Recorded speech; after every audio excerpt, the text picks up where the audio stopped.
Welcome, friend, to another journey together. Tonight, you will hear timeless wisdom long held by quiet masters, which contains profound secrets to stilling the restless mind and discovering a depth of rest and clarity you may have forgotten was possible. Feel free to share what time it is and where you are listening from. I'm going to share a careful selection of timeless Zen stories, all glimpses into the deepest secrets of mental freedom and true emotional liberation. Each one a potent, transformative teaching designed to shift your entire relationship with stress, the clamor of endless thoughts, and the relentless pursuit of more. These teachings have been passed down through generations of masters who understood a fundamental truth most of us have lost: that genuine peace and profound understanding are not found in altering our circumstances, but in radically shifting our inner relationship to them. As the great Zen master Dogen once taught, when you find your place where you are exactly the place of the truth. Over the course of our journey, you'll discover precisely how these timeless truths can reshape your experience of life and lead you to deep repose. As we journey through these remarkable narratives, you'll notice something powerful begin to unfold. The tight grip of worry will naturally soften.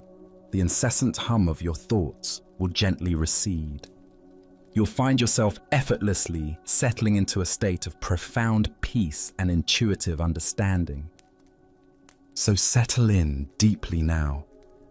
Allow your body to fully release into whatever supports you. Take one deliberate breath with me, and as you exhale, know that you are about to receive profound teachings, whispered across centuries, now ready to be heard by you. Our first story is about the liberation found in embracing emptiness. In a bustling merchant district of Kyoto, there lived a cloth merchant named Yamada, whose mind never found rest. Despite his successful business, he lay awake each night worrying about inventory, competitors, and the countless details that seemed to multiply endlessly. His prosperity brought no peace, only more complexity and anxiety. One morning, exhausted from another sleepless night, Yamada decided to seek guidance from Master Tenzan, a renowned teacher who lived in a small temple on the outskirts of the city.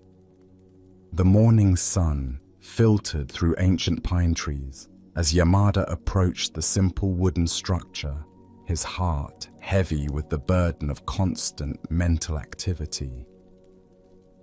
"Master," Yamada said, bowing deeply before the elderly monk, "my business troubles keep me awake at night. My mind races with concerns about profits, losses, and endless responsibilities. How can I find peace when commerce demands such constant attention?" Master Tenzan listened patiently, his eyes twinkling with understanding. Without saying a word, he rose and walked to a corner of his simple room where various donated items were stored. He selected a piece of cloth and returned to where Yamada sat waiting. The fabric was old and worn, punctured with numerous holes of various sizes. Some holes were small, barely noticeable, while others were large enough to put a finger through. The material that remained was faded and threadbare. "I have a task for you," Master Tenzan said, placing the damaged cloth in Yamada's hands. "Take this and sell it in the marketplace." Yamada examined the worthless fabric, confusion crossing his face. "But master, this cloth is completely worthless. It's full of holes. No one would pay anything for such damaged material. How can I possibly sell this?" Master Tenzan's expression remained serene. "Exactly. Now go and sell the holes." "Sell the holes?" Yamada repeated, certain he had misheard. "Yes. Don't try to sell the cloth. Sell the holes themselves." Yamada left the temple completely bewildered, clutching the worthless fabric. How does one sell holes? What value could emptiness possibly have? But his respect for the master compelled him to attempt this impossible task. For 3 days, Yamada wandered through the marketplace, approaching potential customers with growing desperation. "Would you like to buy some holes?" he would ask, displaying the tattered cloth. Merchants laughed at him. Customers hurried away. Children pointed and giggled. His reputation as a serious businessman began to suffer as word spread of his strange behavior. On the 4th day, something shifted in Yamada's understanding. As he sat in frustration beside a fountain, staring at the holes in the fabric, he began to laugh. The laughter started as a chuckle, but grew into deep, uncontrollable waves of joy. People gathered around him, wondering if the merchant had lost his mind. Still laughing, Yamada returned to Master Tenzin's temple. "Master," he said, his eyes bright with newfound understanding, "I finally see. I've been selling the cloth around the emptiness all along. Every garment, every piece of fabric. Its value comes from the space it creates, the emptiness it defines." The Buddha once said, "Form is emptiness. Emptiness is form." What emerges from this story is a fundamental understanding about the relationship between substance and space, between what appears solid and what appears empty. Why do we focus so intensely on the material aspects of our lives while ignoring the spaces that give them meaning? Zen Buddhism points to our habitual tendency to grasp at things, to believe that happiness and security come from accumulating more substance, more stuff, more achievements. We become hypnotized by the threads while missing the essential emptiness that makes the cloth useful. Consider a simple cup. What makes it valuable? Not the ceramic material, but the empty space inside that can hold tea. A room's worth comes not from its walls, but from the space between them where life unfolds. Even our breathing depends on the emptiness in our lungs, the space that allows air to enter and nourish us. In our consumer culture, we're constantly encouraged to focus on acquiring more things, more experiences, more credentials. We fill our schedules, our homes, and our minds with an endless accumulation of stuff. But Yamada's revelation points to a different source of value. The spaces between things, the pauses between activities, the silence between thoughts. Zen teacher Alan Watts observed, "We cannot be more sensitive to pleasure without being more sensitive to pain. Similarly, we cannot appreciate fullness without understanding emptiness. Our obsession with filling every gap, occupying every moment, and solving every problem often prevents us from recognizing the inherent completeness that exists in spaciousness itself." This teaching applies directly to our mental and emotional lives. How much of our suffering comes from trying to fill internal voids with external substances? We attempt to satisfy spiritual emptiness with material accumulation, emotional emptiness with constant stimulation, or existential emptiness with endless busyness. But what if the emptiness itself is not a problem to be solved, but a space to be appreciated? Master Huangpo taught, "The foolish reject what they see, not what they think. The wise reject what they think, not what they see." Yamada initially rejected the holes because he was thinking in terms of conventional value, rather than seeing the essential nature of emptiness and form. In meditation practice, we learn to appreciate the gaps between thoughts, the spaces between breaths, the pause between one moment and the next. These empty spaces are not voids to be filled, but opportunities for awareness to rest in its natural state. Tonight, as you notice the spaces in your experience, the silence between sounds, the gaps in your thinking, the emptiness that holds all your possessions, can you appreciate them as Yamada learned to appreciate the wholes?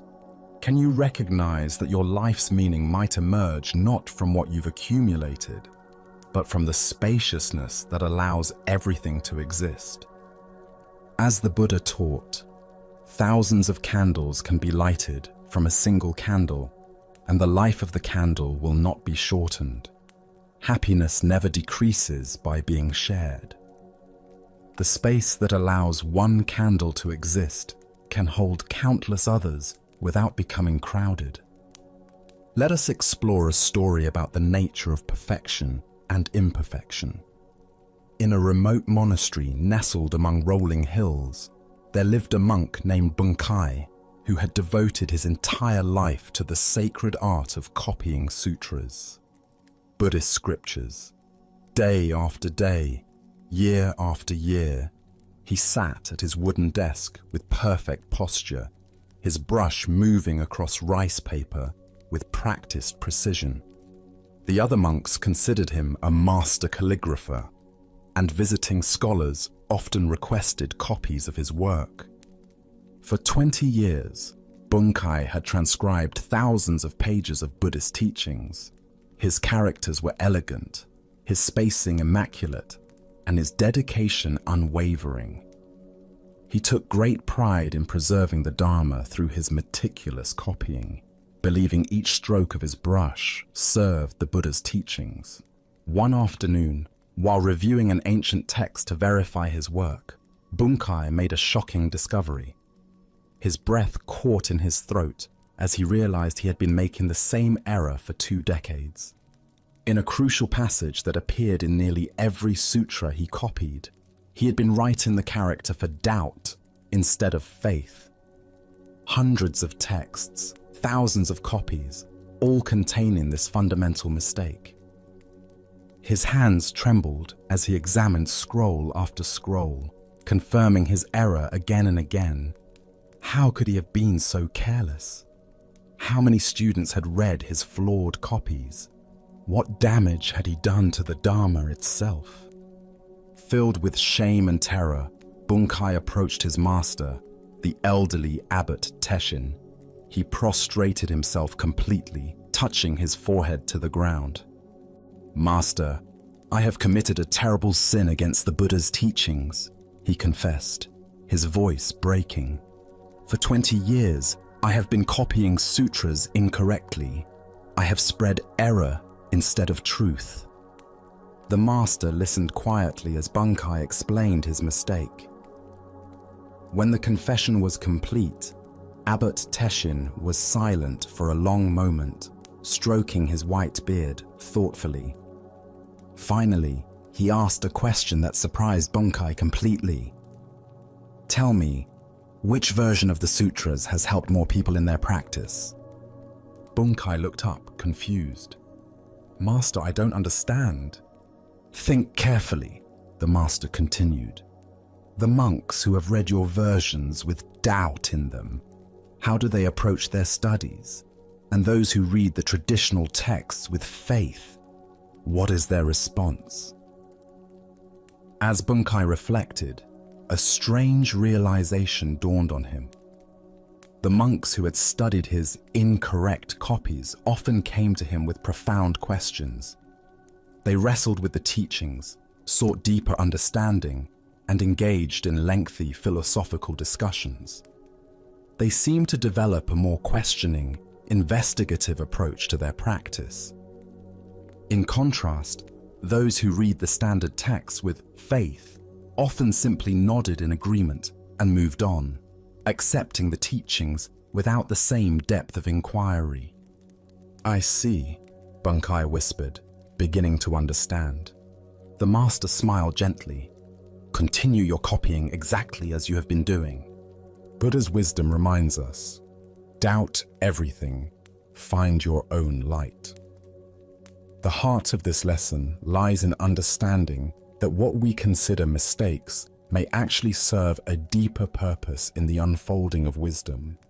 Why do we become so attached to doing things correctly? Zen Buddhism reveals that our obsession with perfection often stems from ego clinging, the desire to be seen as competent, knowledgeable, and worthy of respect. We fear making mistakes because we imagine they diminish our value or disrupt some cosmic order that depends on our flawless performance. But this story illuminates a profound truth about the nature of spiritual awakening. Sometimes our greatest errors become our most valuable teachings. Bunkai's mistake created something the perfect texts could not: a spirit of inquiry, a willingness to question, and a deeper engagement with the teachings themselves. Consider how often in your own life apparent failures have led to unexpected growth. The job you didn't get that opened a better opportunity. The relationship that ended and taught you about self-worth. The illness that shifted your priorities toward what truly matters.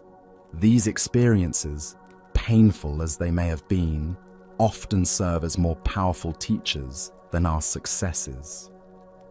Zen master Suzuki Roshi taught, "In the beginner's mind, there are many possibilities, but in the expert's mind, there are few." Bunkai's mistake preserved a beginner's mind in those who read his texts. By encountering doubt where they expected faith, readers were forced to think rather than simply accept, to question rather than blindly follow. This teaching challenges our conventional understanding of authority and correctness. How many times do we assume that official versions, expert opinions, or traditional approaches are inherently superior to alternative perspectives? The story suggests that sometimes the unofficial, the accidental, and the imperfect may serve truth more effectively than rigid adherence to established forms. In Zen practice, we learn to hold our understanding lightly, remaining open to the possibility that our current knowledge is incomplete. This doesn't mean abandoning discernment or embracing relativism, but rather maintaining what Zen calls don't know mind, the humility to recognize that reality often exceeds our concepts about it. Tonight, as you reflect on your own perceived mistakes and imperfections, can you consider that they might be serving purposes you haven't yet recognized? Perhaps that quality you consider a flaw has helped others feel more comfortable being human around you. Maybe that failure taught you compassion for others' struggles in ways that success never could. As the Buddha taught, there are only two mistakes one can make along the road to truth: not going all the way and not starting. Sometimes our imperfect attempts to serve truth accomplish more than our perfect attempts to avoid error. Let us now turn to a tale that reveals the power of authentic simplicity. In the mountains north of Edo, there lived a sake brewer named Ichiro, whose small brewery had been in his family for generations. He took great pride in his craft, using traditional methods passed down from his grandfather to create rice wine that was once celebrated throughout the region. But times had grown difficult. Poor harvests, increased competition from larger breweries, and his own tendency towards perfectionism over profit had left Ichiro deeply in debt. He owed money to the rice suppliers, the tax collectors, the local merchants, and even his own workers. The weight of these obligations pressed on him like stones in his chest. One cold winter night, as snow fell silently outside his empty brewery. Ichiro sat alone among his vacant vats, contemplating the end of everything. His reputation was ruined. His family's legacy was destroyed, and he saw no way forward. The shame of his failure felt unbearable. He considered whether his death might at least allow his creditors to recover something from his property. As dawn broke through the frost-covered windows, Ichiro found himself walking among his empty brewing vats, like a ghost haunting his former life. In his despair, a strange impulse arose. He began filling the large ceramic vessels with clear mountain water from his well. The same pure water he had always used for brewing, but now with no rice, no koji, no fermentation, just water. When the vats were full, he painted simple wooden signs and hung them outside his brewery. Free nothing sake, guaranteed to cause no hangovers, no regrets, no false promises. Pure mountain water, honestly presented. The first visitors came out of curiosity.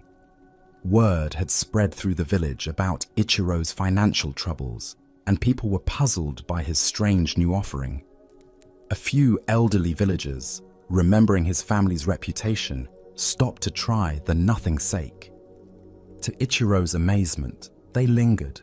Some claimed it was the most refreshing drink they had ever tasted. Others insisted it made them feel clearer and more present than any alcohol ever had. Within days, people were bringing their own cups and making regular visits to sample the nothing sake. A traveling monk stopped by and, after drinking deeply, declared, "Finally, sake that reveals rather than conceals the true nature of mind." A mother brought her children, grateful to find a brewery where they could participate safely. Merchants began meeting at Ichiro's establishment, appreciating the clarity of mind his beverage provided for negotiations. Word spread to neighboring villages. People began making pilgrimages to taste the famous nothing sake. Some claimed it cured their headaches. Others said it helped them sleep better. A few insisted it resolved their digestive problems. Ichiro listened to these testimonials with bemused wonder, saying nothing to contradict their experiences. Within a year, donations and voluntary payments from grateful visitors had not only cleared Ichiro's debts, but made him more prosperous than he had ever been as a traditional brewer. His brewery became a gathering place for honest conversation, clear thinking, and simple pleasure. When curious visitors asked the secret of his success, Ichiro would smile and say, "I stopped trying to give people what they thought they wanted and started offering what they actually needed." As the Buddha observed, truth is the highest virtue. This ancient wisdom illuminates the profound power of radical honesty, even when that honesty reveals our apparent emptiness or failure. Why do we exhaust ourselves trying to meet others' expectations rather than offering our authentic reality? Zen Buddhism points to several layers of conditioning that keep us trapped in this exhausting performance. First is our fear of rejection, the belief that who we truly are is somehow insufficient or unworthy of acceptance. Second is our attachment to success as conventionally defined, which blinds us to alternative forms of value and contribution. Most fundamentally, we suffer from what Zen calls comparing mind. The constant measurement of ourselves against others, against our past achievements, or against imagined standards of worthiness. This comparing mind convinces us that we must add something to ourselves, accomplish something significant, or present an enhanced version of reality in order to be valuable. But Ichiro's story reveals a different possibility. When he stopped trying to be a successful sake brewer and simply became an honest person sharing water, he discovered that authenticity itself has transformative power. People were drawn not to his product, but to his transparency, not to his expertise, but to his genuineness. Consider how much energy you spend trying to appear more knowledgeable, more successful, or more composed than you actually feel. How often do you present an edited version of yourself, highlighting strengths while hiding uncertainties? This performance requires enormous effort and creates a subtle barrier between you and others. Zen Master Bankei taught, "You have nothing to do but let your original nature shine forth." Our original nature doesn't need enhancement or improvement. It needs revelation. Like Ichiro's pure mountain water, our basic humanity, offered without pretense, often serves others more effectively than our most polished performances. The nothing sake worked not because it contained special ingredients, but because it was presented with complete honesty. People could trust it absolutely. There were no hidden effects, no false promises, no disappointments. In a world full of substances that alter consciousness in unpredictable ways, the simple clarity of pure water became precious. This teaching applies to every aspect of our lives. In relationships, our willingness to show up authentically, including our confusion, vulnerability, and imperfection, often creates deeper connection than our attempts to impress.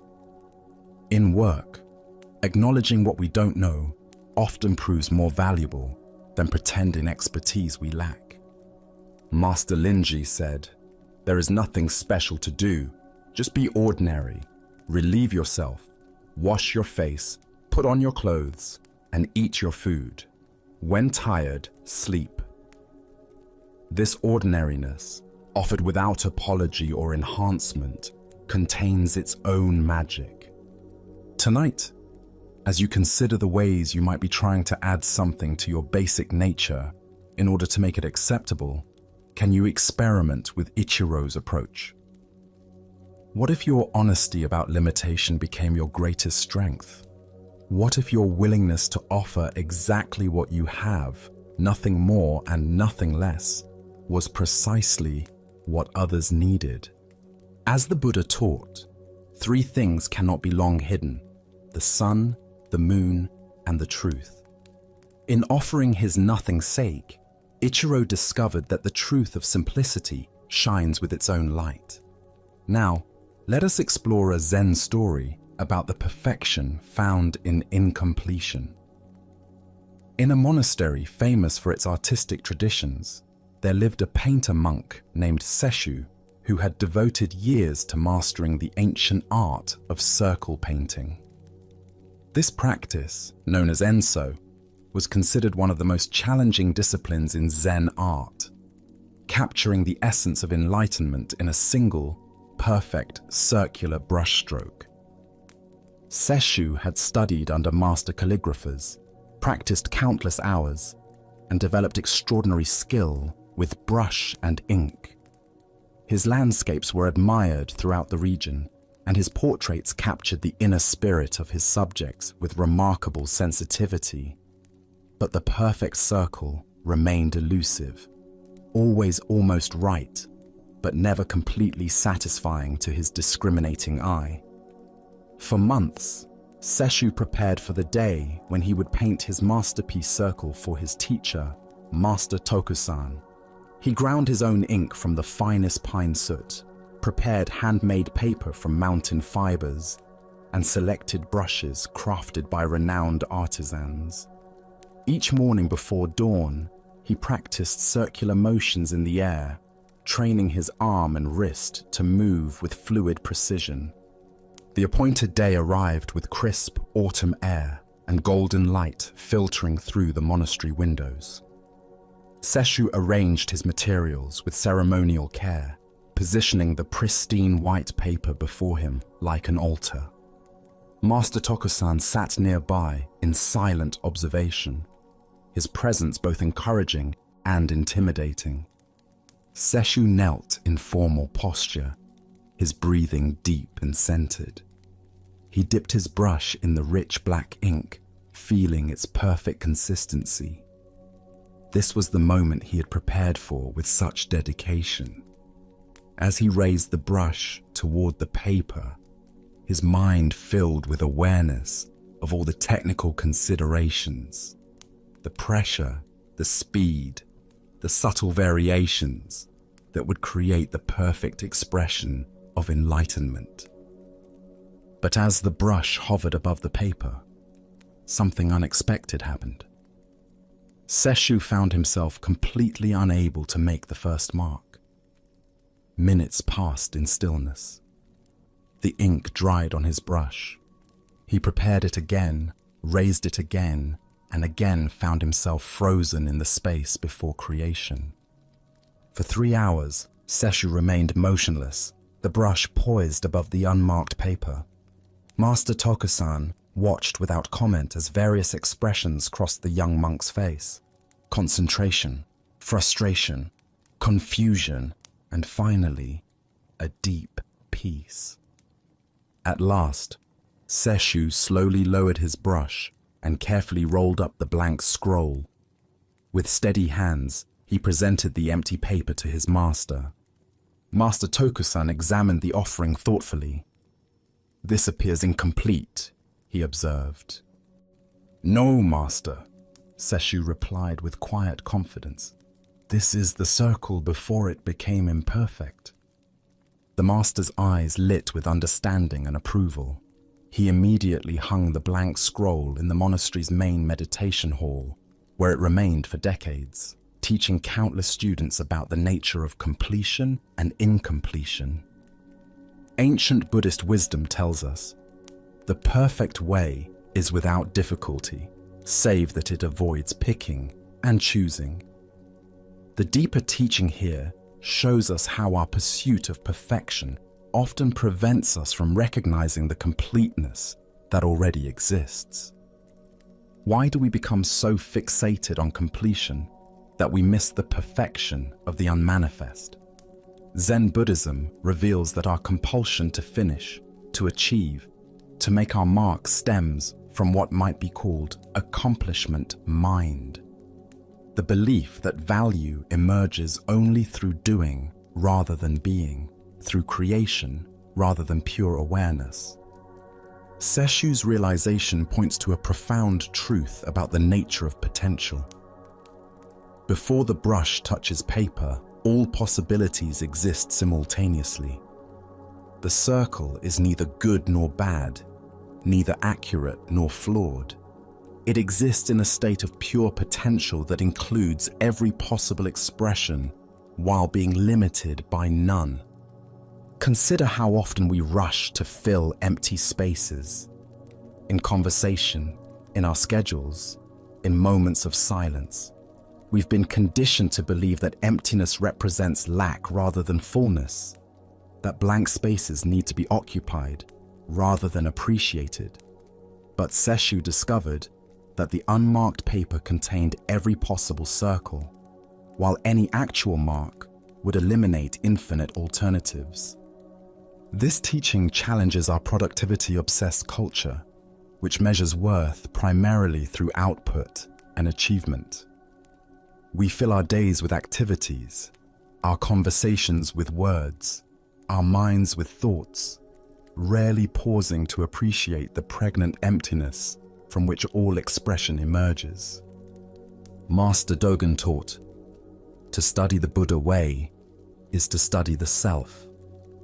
To study the self is to forget the self. Sesshu forgot his desire to create something impressive and instead became intimate with the creative source itself. In that intimacy, he realized that the source needs no improvement or expression to be complete. The blank scroll in the meditation hall served as a powerful teaching tool. students would sit before it and gradually understand that their own Buddha nature is like that unmarked paper, already perfect, needing nothing added to make it complete. The meditation itself was the circle, not any particular experience or achievement within the meditation. This doesn't suggest we should never act or create. Rather, it points to a different relationship with our actions, one that recognizes the completeness that exists before, during, and after any particular accomplishment. When we understand this, our activities become expressions of fullness rather than attempts to achieve it. In Japanese aesthetics, this principle appears as mono, no aware, the poignant beauty of impermanence and incompletion. Gardens are designed to suggest rather than state. Paintings leave space for the viewer's imagination, and poetry captures moments that dissolve even as they're expressed. Zen teacher Suzuki Roshi said, "Each of you is perfect the way you are, and you can use a little improvement." This paradox captures Sesshu's insight perfectly. We are already complete, like the unmarked paper, and any improvements we make are simply new expressions of that inherent completeness. Tonight, as you notice your tendency to fill quiet moments with activity or complete every task before resting, can you appreciate the perfection of incompletion? Perhaps there's a project you've been struggling to finish that might be perfect exactly as it is. Maybe there's a conversation that doesn't need resolution, or a problem that doesn't require immediate solving. As the Buddha taught, peace comes from within. Do not seek it without. Sesshu's blank circle reminds us that the peace we seek through accomplishment already exists in the space before we begin. As we continue our journey through the wisdom of Zen Buddhism, let us explore one more story about accepting the uncontrollable nature of existence. High in the mountains, where clouds gathered and dispersed with mysterious rhythms, there lived a hermit named Dokai, who had earned an unusual reputation among the villagers in the valley below. Through years of careful observation and deep attunement to natural patterns, he had developed an uncanny ability to predict weather changes. Farmers would make the steep climb to his simple hut before planting seasons. Fishermen consulted him before important voyages, and festival organizers sought his guidance for outdoor celebrations. Dokai's predictions were remarkably accurate, and his humble manner made him beloved by all who knew him. He never claimed supernatural powers, insisting he simply listened carefully to what the mountain and sky were already saying. One summer, after months without rain, the valley faced a severe drought. Crops were withering, wells were running dry, and the villagers faced the prospect of famine.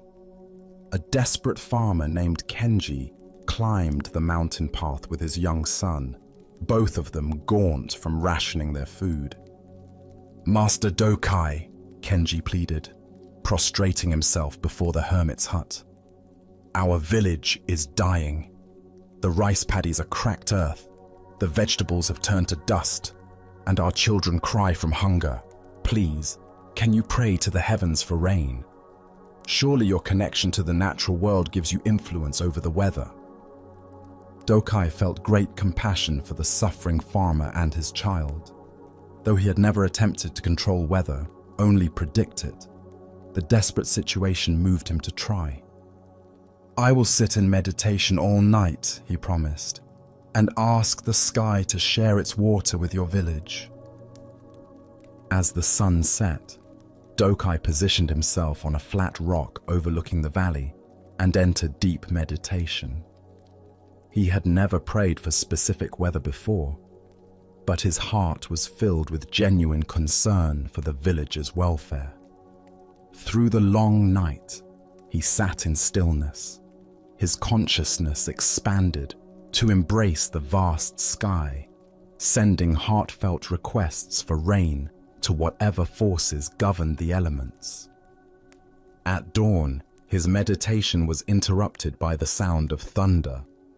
Dark clouds had gathered with surprising speed, and within minutes, torrential rain began falling. Dokai smiled with relief and gratitude, believing his prayers had been answered. The rain would save the village. But the rain did not stop. For 7 days and nights, it poured with relentless intensity. The drought was indeed broken, but the deluge was far worse than the dry spell. Fields flooded, houses were swept away, livestock drowned, and the very villagers Dokai had tried to help found themselves in greater peril than before. On the 8th day, as the rain finally ceased, angry villagers made their way up the muddy mountain path. Kenji led them, his face twisted with rage and grief. His son had been among those lost in the flooding.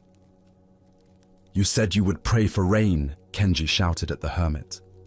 "I asked for rain to save our crops, not a flood to destroy our lives. Why did you bring this disaster upon us?"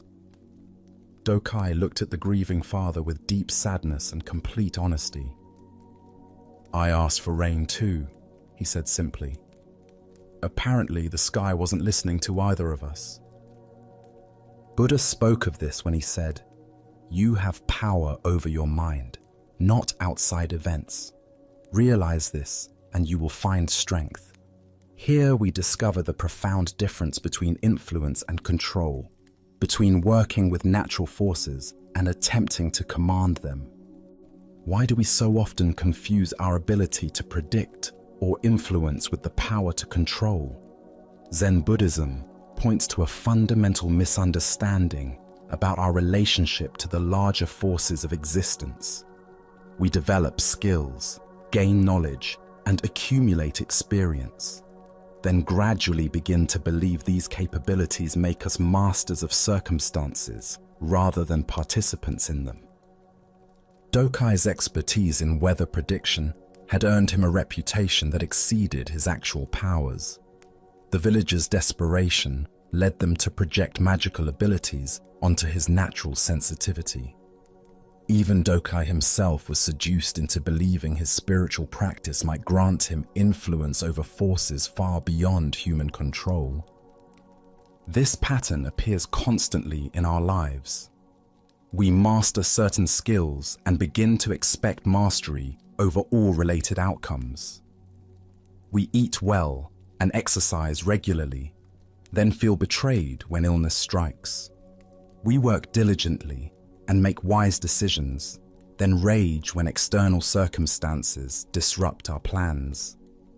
We practice meditation and study wisdom, then become frustrated when difficult emotions or challenging situations persist. Look deeply at your own relationship with control. How often do you take credit when things go well and feel personally responsible when they don't? How much energy do you spend trying to manage outcomes that are largely beyond your influence? Master Nagarjuna taught, "Neither from itself, nor from another, nor from both, nor without a cause, does anything whatever, anywhere, arise." This teaching points to the interdependent nature of all phenomena. The rain that fell on Dokai's village arose from countless causes and conditions: atmospheric pressure, wind patterns, temperature variations, and cycles far too complex for any individual to orchestrate. Dokai's response to the angry villagers demonstrates profound wisdom. He didn't claim that the flood was part of some divine plan, nor did he accept responsibility for forces beyond his control. He simply acknowledged the truth. Both he and the farmer had asked for rain, and what came was neither what either of them had requested, nor something either could have prevented. This teaching invites us to hold our prayers, intentions, and efforts more lightly. We can ask, we can work skillfully, we can align ourselves with positive outcomes, but we cannot guarantee results. The universe operates according to principles that exceed our understanding and influence. Zen practice cultivates what might be called effortless effort, engaging fully with life while holding outcomes loosely. We plant seeds without demanding that they grow in exactly the way we envision. We offer our best to relationships without controlling how others respond. We pursue meaningful work without insisting that external recognition follow.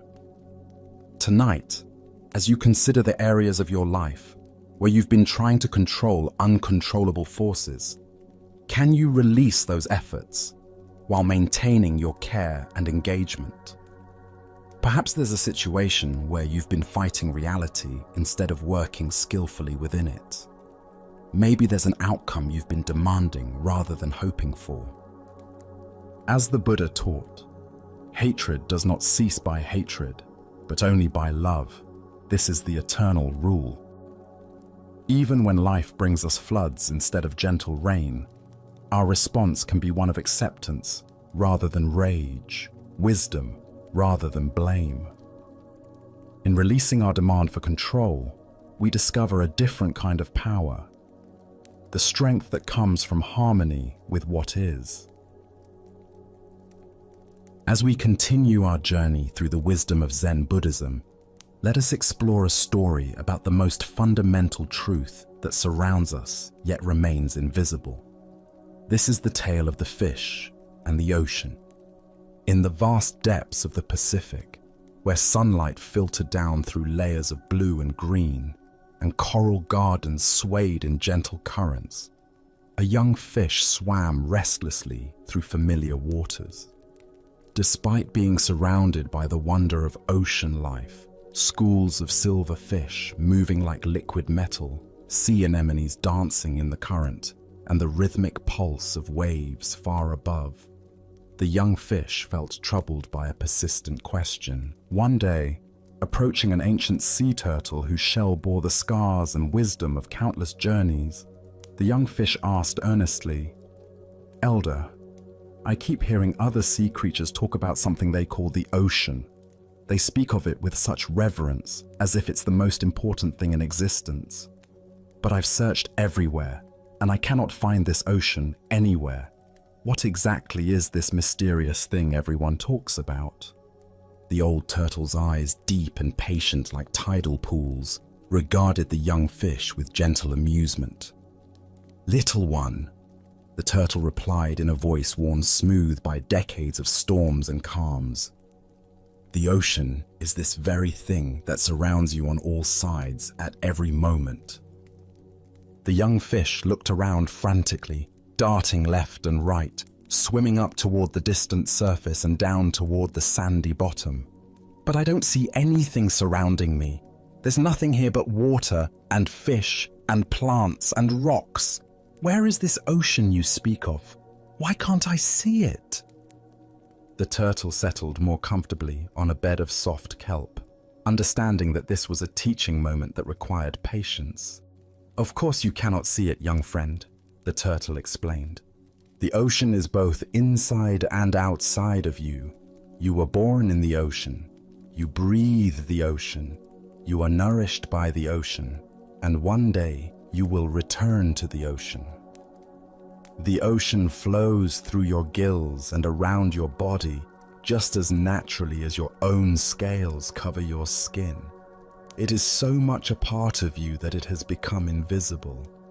The young fish paused, beginning to sense something vast and fundamental that had been present all along but remained unnamed. "You mean this water I swim through is the ocean?" "Yes," the turtle confirmed. "You have never been separate from it, not for a single moment of your existence. As the Buddha observed, all conditioned things are impermanent. Strive on with awareness." This ancient wisdom illuminates our relationship with the Tao, the fundamental flow of existence that permeates everything, yet remains largely unnoticed in our daily lives. What emerges from this story is a profound teaching about the nature of spiritual blindness. Like the fish who cannot see the ocean, we live immersed in the sacred, but fail to recognize it because it is too close, too constant, too fundamental to our existence to register as separate from ourselves. Why do we struggle to perceive the Tao, this universal flow that sustains and surrounds us? Zen Buddhism points to our habit of seeking the extraordinary while overlooking the ordinary. We imagine that spiritual truth must be dramatic, mystical, or separate from everyday experience. We look for God in burning bushes while missing the divine presence in morning coffee, in the breath entering our lungs, in the simple fact of awareness itself. The Tao expresses itself in everything we encounter: the changing seasons, the cycles of sleep and waking, the rhythm of our heartbeat, the way thoughts arise and dissolve in consciousness. It is the organizing principle behind both the spiral of galaxies and the unfurling of fern leaves, the same pattern expressing itself at every scale of existence. Consider how often throughout your day you might glimpse this underlying flow without recognizing it. The way traffic naturally organizes itself, despite having no central controller. The way conversations find their own rhythm and timing. The way your body breathes without conscious direction. The way solutions to problems seem to emerge from somewhere beyond deliberate thinking. These are all expressions of the Tao working through apparent chaos to create spontaneous order. Zen teacher Alan Watts taught, "Trying to define yourself is like trying to bite your own teeth." The Tao is similar. It cannot be grasped or contained because we are expressions of it rather than separate observers of it. Every attempt to understand the Tao through conceptual thinking is like the fish trying to get outside the ocean to examine it objectively. This doesn't mean the Tao is merely a philosophical concept. It is the most practical and immediate reality. The intelligence that coordinates the trillions of cells in your body. The awareness in which all thoughts and sensations appear. The life force that animates everything from redwood trees to bacteria.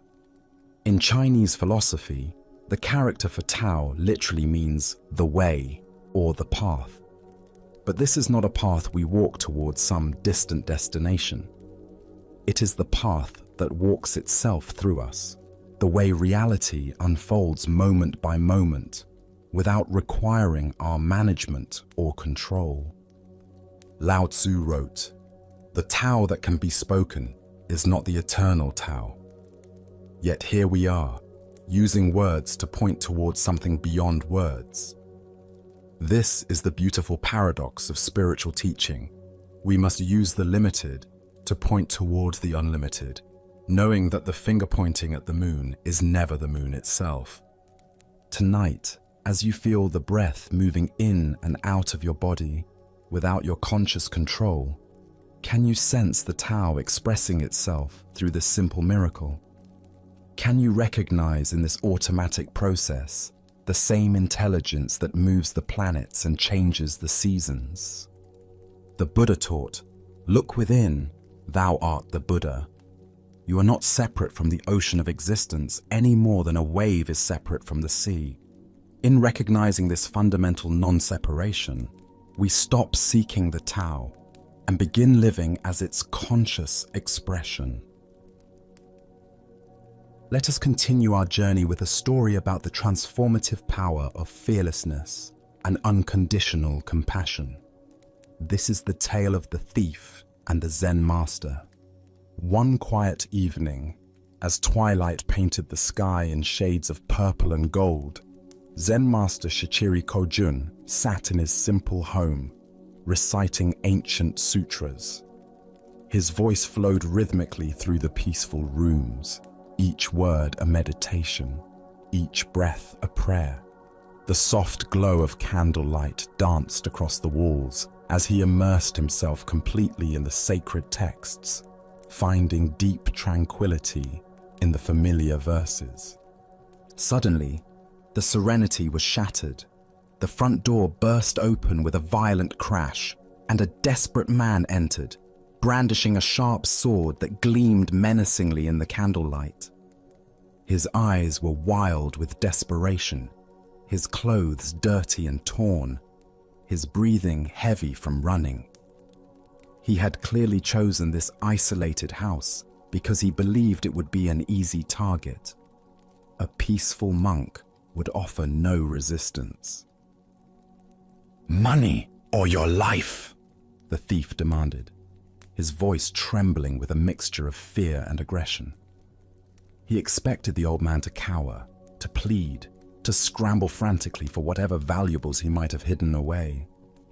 But Shichiri didn't even look up from his sutra book. His voice remained calm and steady as he continued reciting for a moment before pausing to address the intruder. "Please don't disturb my practice," he said, with the same gentle tone he might use to ask someone to close a door. "If you need money, help yourself. It's in that drawer over there." He gestured casually toward a simple wooden chest, then immediately returned to his recitation as if nothing unusual had occurred. The thief stood frozen, his sword still raised, completely bewildered. In all his years of stealing, he had never encountered such a reaction.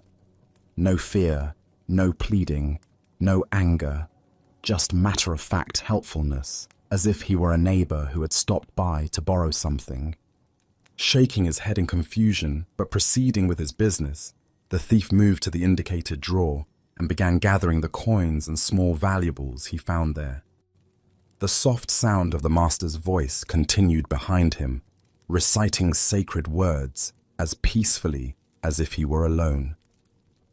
Just as the thief was preparing to leave with his stolen goods, the master's voice called out again. "Wait," Shichiri said, finally looking up from his book. "Please don't take everything. I need some of that money to pay my taxes tomorrow. Leave a little for me, won't you?" The thief stared at him in amazement. Here was a man who was being robbed, calmly negotiating the terms of his own robbery, as if they were conducting normal business. Almost without thinking, the thief returned some of the money to the drawer. As he turned to leave, certain that this strange encounter was finally over, the master's voice stopped him once more. "You took my money," Shichiri called out, his tone carrying a note of reproach. "And you didn't even thank me. That's quite rude, don't you think?" This final comment left the thief completely speechless. His sword hand began to shake. Never in his most violent encounters had he been so thoroughly unnerved. Here was a man who treated robbery as if it were a favor, who was more concerned about politeness than personal safety. Thank you," the thief stammered, and then fled into the night as quickly as his legs would carry him. Later, when the thief was caught and confessed to numerous crimes, including the incident at Shichiri's house, the master was called as a witness. The court officials expected him to demand justice, to describe the terror and violation he had experienced. Instead, Shichiri spoke with the same calm clarity he had shown that evening. "This man did not steal anything from me," he testified. "I gave him the money freely. He even thanked me for it, though it took a little reminding." The thief, sitting in chains, felt something break open in his chest as he heard these words. This man had not only shown him extraordinary kindness in the moment of the crime, but was now protecting him from the consequences. For the first time in years, tears came to his eyes.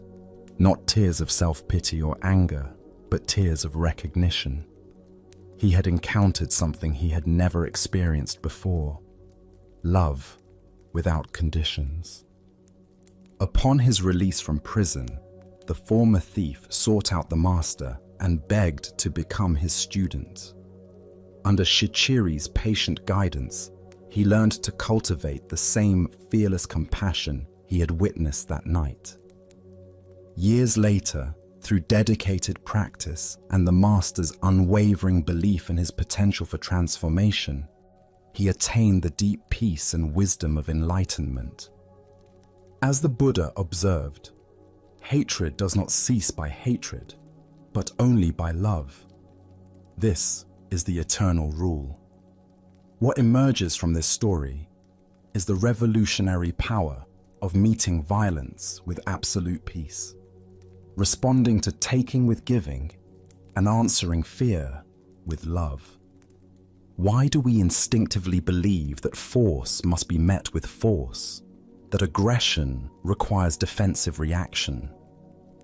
Zen Buddhism reveals that this pattern, while natural, often perpetuates the very conflicts it seeks to resolve.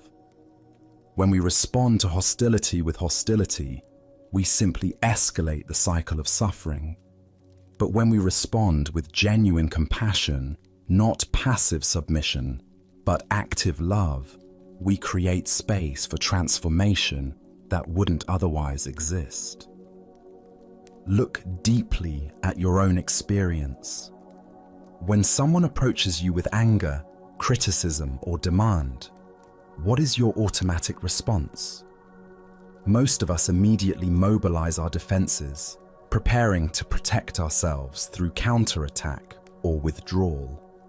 But notice what happens in your body and mind during these defensive reactions. Does the tension decrease or increase? Does the conflict resolve or intensify? Shichiri's response demonstrates what Zen calls skillful means, acting from wisdom rather than reflex. His fearlessness didn't come from being unaware of danger, but from understanding something profound about the nature of reality. He recognized that the thief's aggression arose from desperation and suffering, not from inherent evil. By refusing to see him as an enemy, Shichiri created the possibility for the thief to see himself differently. In Zen practice, we cultivate what might be called the courage of defenselessness. This doesn't mean being naive about genuine danger or allowing ourselves to be harmed unnecessarily. Rather, it means developing the confidence to respond to difficult situations from our highest wisdom, rather than our most primitive instincts. The Buddha taught, in the end, just 3 things matter: how well we have lived, how well we have loved, how well we have learned to let go. Shichiri embodied all 3 in his encounter with the thief. He lived from complete presence, loved without conditions, and let go of any attachment to his possessions or even his personal safety. Consider the people in your life who challenge you: the difficult colleague, the critical family member, the aggressive driver in traffic. What would it mean to meet their energy with the same kind of fearless compassion Shichiri showed?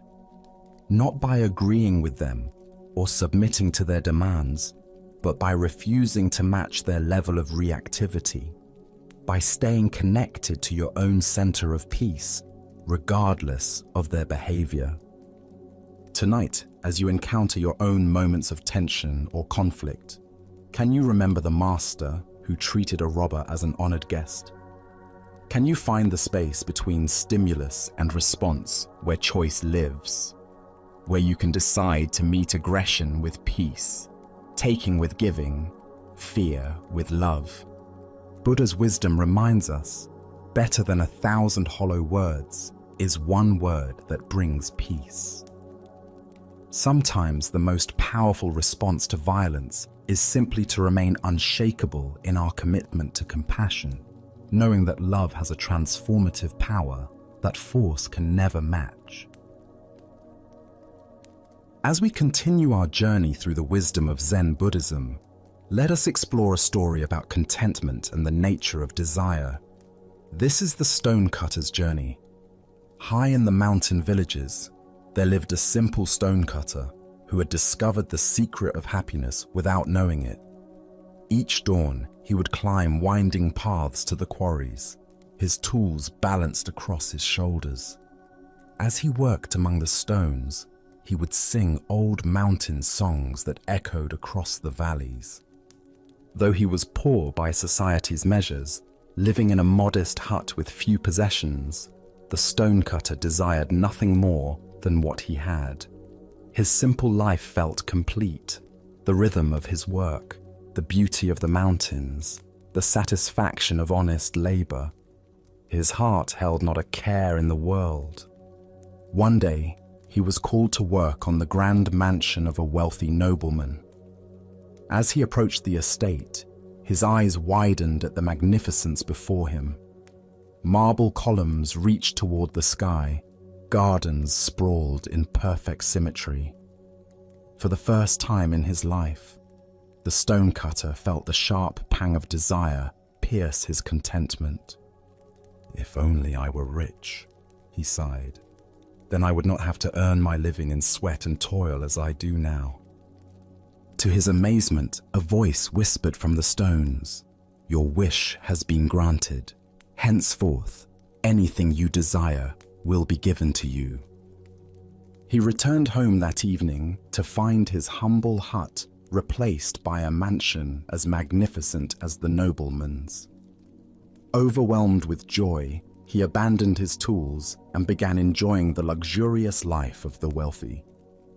But one hot afternoon, gazing from his ornate window, he saw the king's royal procession passing by. The monarch sat in cool shade, surrounded by noblemen and servants, appearing serene and powerful above the common heat. "How I wish I were a king myself," he thought, and immediately found himself reclining in silk cushions within the royal carriage. But the carriage proved warmer than expected. Even through thick walls, the sun's heat penetrated relentlessly. "I wish I were the sun," he declared, and found himself sending waves of light and heat across the universe. As the sun, he felt magnificent and all-powerful until thick storm clouds gathered, completely blocking his rays. "I wish to be a cloud." And so he became a massive storm cloud, glorying in his power to block the sun. But as he transformed into falling rain, he encountered an enormous rock that blocked his path completely. "A mere rock more powerful than I wish to be a rock." Suddenly, he stood tall upon the mountainside, feeling he had achieved true permanence. But soon, he heard chipping sounds at his base. Looking down, he saw a tiny human figure cutting chunks of stone away. "A puny creature more powerful than me! I want to be a man again!" And so he found himself once more a stonecutter, climbing familiar mountain paths. But now something had changed. As he shaped stones and felt mountain breezes, his heart swelled with deep contentment. His song returned, richer than before, because he had learned to be content with exactly who he was. The Buddha once said, "Health is the greatest gift, contentment the greatest wealth." This ancient wisdom illuminates the endless cycle of wanting that keeps us from recognizing the abundance already present in our lives. Why do we chase after different conditions, always believing happiness lies in the next transformation? Each desire fulfilled only reveals the next desire, creating an endless cycle of dissatisfaction. The stonecutter's journey reveals the futility of seeking happiness through external circumstances. Consider your own versions of this cycle. "I'll be happy when I get promoted," only to discover new stresses. "I'll be content with more money," only to find greater wealth brings new worries. Each achievement reveals the next mountain to climb. Zen teacher Suzuki Roshi said, "Each of you is perfect the way you are, and you can use a little improvement." This paradox points to the heart of contentment, the ability to fully accept what is, while still engaging wholeheartedly with life's natural changes. The stonecutter's final transformation wasn't into something greater, but into appreciation for what he had always been. His work remained the same, but his relationship to life was completely transformed. Contentment isn't found in having different experiences, but in bringing different awareness to whatever experiences arise. Tonight, as you notice the mind's habitual reaching toward what's not here, can you experiment with the stonecutter's final wisdom? Can you find the song that emerges when you stop trying to be anything other than what you are? As the Buddha taught, contentment is natural wealth, luxury is artificial poverty. The greatest transformation available isn't becoming something different, but recognizing the inherent completeness of what we already are. Now, let us explore a story about the patient path to wisdom and the paradox of urgent seeking. This is the teaching of the one-eyed student. In a peaceful valley surrounded by cherry trees, a young man had heard stories of a renowned Zen master whose students achieved profound realization through diligent practice. Filled with spiritual ambition and eager to transform his life, the young seeker traveled many days to reach the master's monastery, his mind burning with determination to attain enlightenment as quickly as possible. When he finally arrived, dusty from the road and bright with enthusiasm, he immediately sought an audience with the master. The old teacher received him in a simple room overlooking a garden, where monks moved slowly among vegetables and flowers, their movements unhurried and graceful.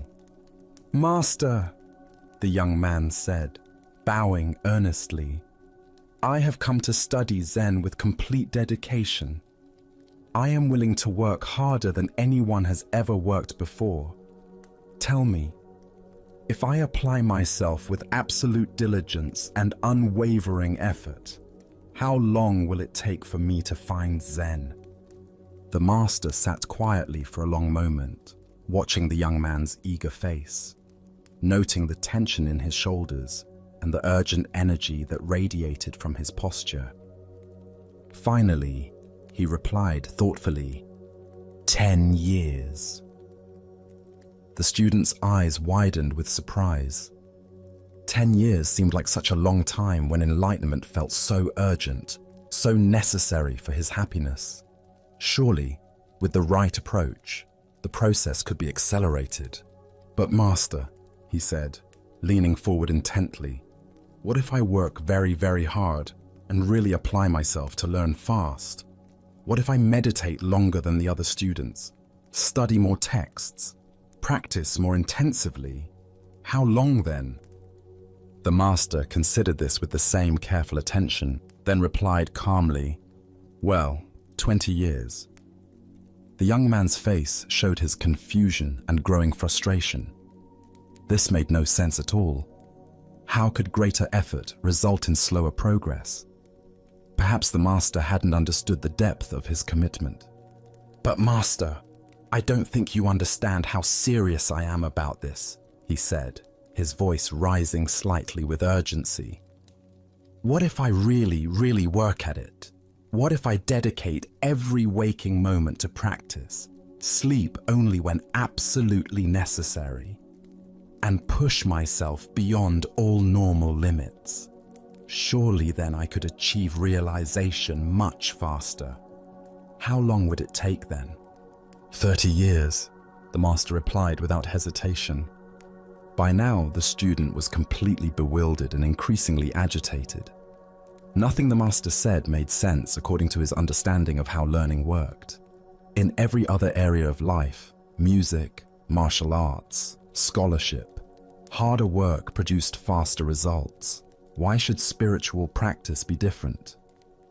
"Master, I do not understand," he said, no longer able to hide his disappointment and confusion. Each time that I say I will work harder, you say it will take me longer. This seems completely backwards. Why do you say that?" The master's expression became gentle and compassionate, like a father explaining something important to a beloved child who was old enough to understand. "When you have one eye on the goal, you only have one eye on the path," the master explained quietly. Ancient Buddhist wisdom tells us, the journey of 1,000 miles begins with one step. What emerges from this story is a profound teaching about the nature of spiritual progress and the paradox of goal-oriented seeking. Why does intense goal fixation actually slow our spiritual development? Zen Buddhism reveals several ways that excessive focus on attainment creates obstacles to realization. First is the problem of divided attention. When part of our consciousness is constantly measuring progress toward an imagined destination, we cannot fully inhabit the present moment practices that actually cultivate awakening. Consider learning to play a musical instrument. If you spend half your practice time obsessing about when you'll be good enough to perform publicly, that energy isn't available for the careful attention to finger placement, rhythm, and tone that develops skill. The music emerges through complete absorption in the present moment relationship between musician and instrument, not through anxious projection toward future competence. Second is what Zen calls gaining mind, the subtle grasping that turns spiritual practice into a transaction. When we practice meditation to get enlightenment, study texts to accumulate wisdom, or cultivate compassion to become better people, we're approaching the path as consumers rather than participants. This gaining mind creates a fundamental split between who we think we are now and who we imagine we need to become. The Buddha said, "What you are looking for is where you are looking from." This profound teaching points to the very heart of the master's lesson. Zen is not something we attain, but something we recognize. It's not a destination we reach, but the very awareness with which we walk the path. This ancient wisdom illuminates why urgent spiritual seeking often becomes self-defeating. When we're frantically pursuing enlightenment, we're operating from the assumption that our present experience is somehow inadequate or incomplete. But Zen teaches that the seeking mind itself is the very awareness we're seeking to find. Look deeply at your own experience of learning and growth. Haven't your most profound insights often come when you weren't actively trying to have insights? Perhaps while walking in nature, washing dishes, or simply sitting quietly without agenda. These moments of natural awareness reveal what the master was pointing toward. That wisdom emerges when we stop dividing our attention between here and there, now and then. Zen master Huang Po taught, "Your everyday mind, that is the way." This teaching invites us to examine our relationship to spiritual practice itself. Are we practicing to become someone different, or are we practicing to recognize who we already are? Are we walking the path to get somewhere else, or are we discovering that the path itself is the destination? The student's error wasn't his desire for realization, but his assumption that it existed somewhere other than in his present moment experience. Each time he proposed working harder, he was actually moving further from the natural awareness that practice reveals. Like trying to catch your own shadow by running faster, the more urgently you chase it, the more it seems to flee. In Zen practice, we cultivate what's called just sitting. Meditation without gaining mind, without agenda, without dividing attention between practice and goal. This doesn't mean we become passive or lose our dedication. Instead, we bring wholehearted attention to each moment of practice, allowing insights to emerge naturally rather than forcing them through willful effort. Consider how this teaching might apply to other areas of your life.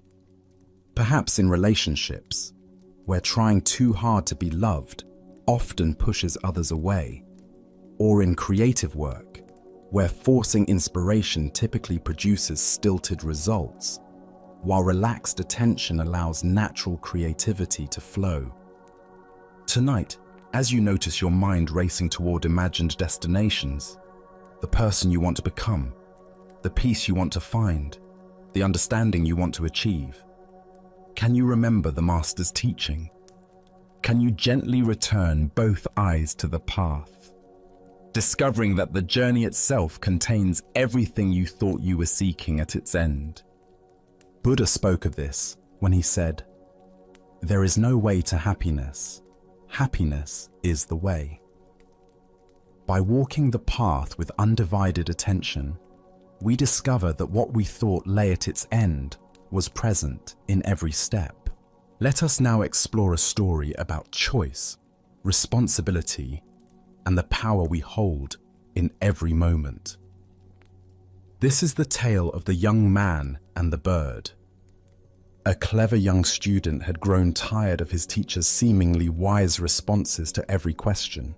He was convinced that the old master simply spoke in riddles to appear profound, and he decided to devise a test that would expose what he believed was mere pretense. After thinking for several days, he conceived what he thought was the perfect trap. One morning, the young man caught a small sparrow in the garden. The tiny bird trembled in his cupped hands, its heart beating rapidly against his palms. He held it carefully behind his back as he approached his teacher, who was sitting peacefully in the morning sunlight, reading ancient texts. "Master," the student called out with barely concealed excitement, "I have a question that will test your legendary wisdom." The old teacher looked up from his reading with patient, gentle eyes. He had seen this look of mischievous confidence in many students over the years, and he understood the young man's need to challenge authority as part of his own growth and learning. "Please," the teacher said simply, "ask your question." The student stepped closer, keeping the bird hidden behind his back. "Master, I hold a small bird in my hands. Using your great wisdom, tell me, is this bird alive or dead?" The young man felt incredibly clever. He had created what he believed was an impossible situation for his teacher. If the master answered alive, he would quickly snap the bird's neck and reveal the dead creature, proving the teacher wrong. If the master answered dead, he would simply open his hands and let the living bird fly away, again proving the teacher's lack of true insight.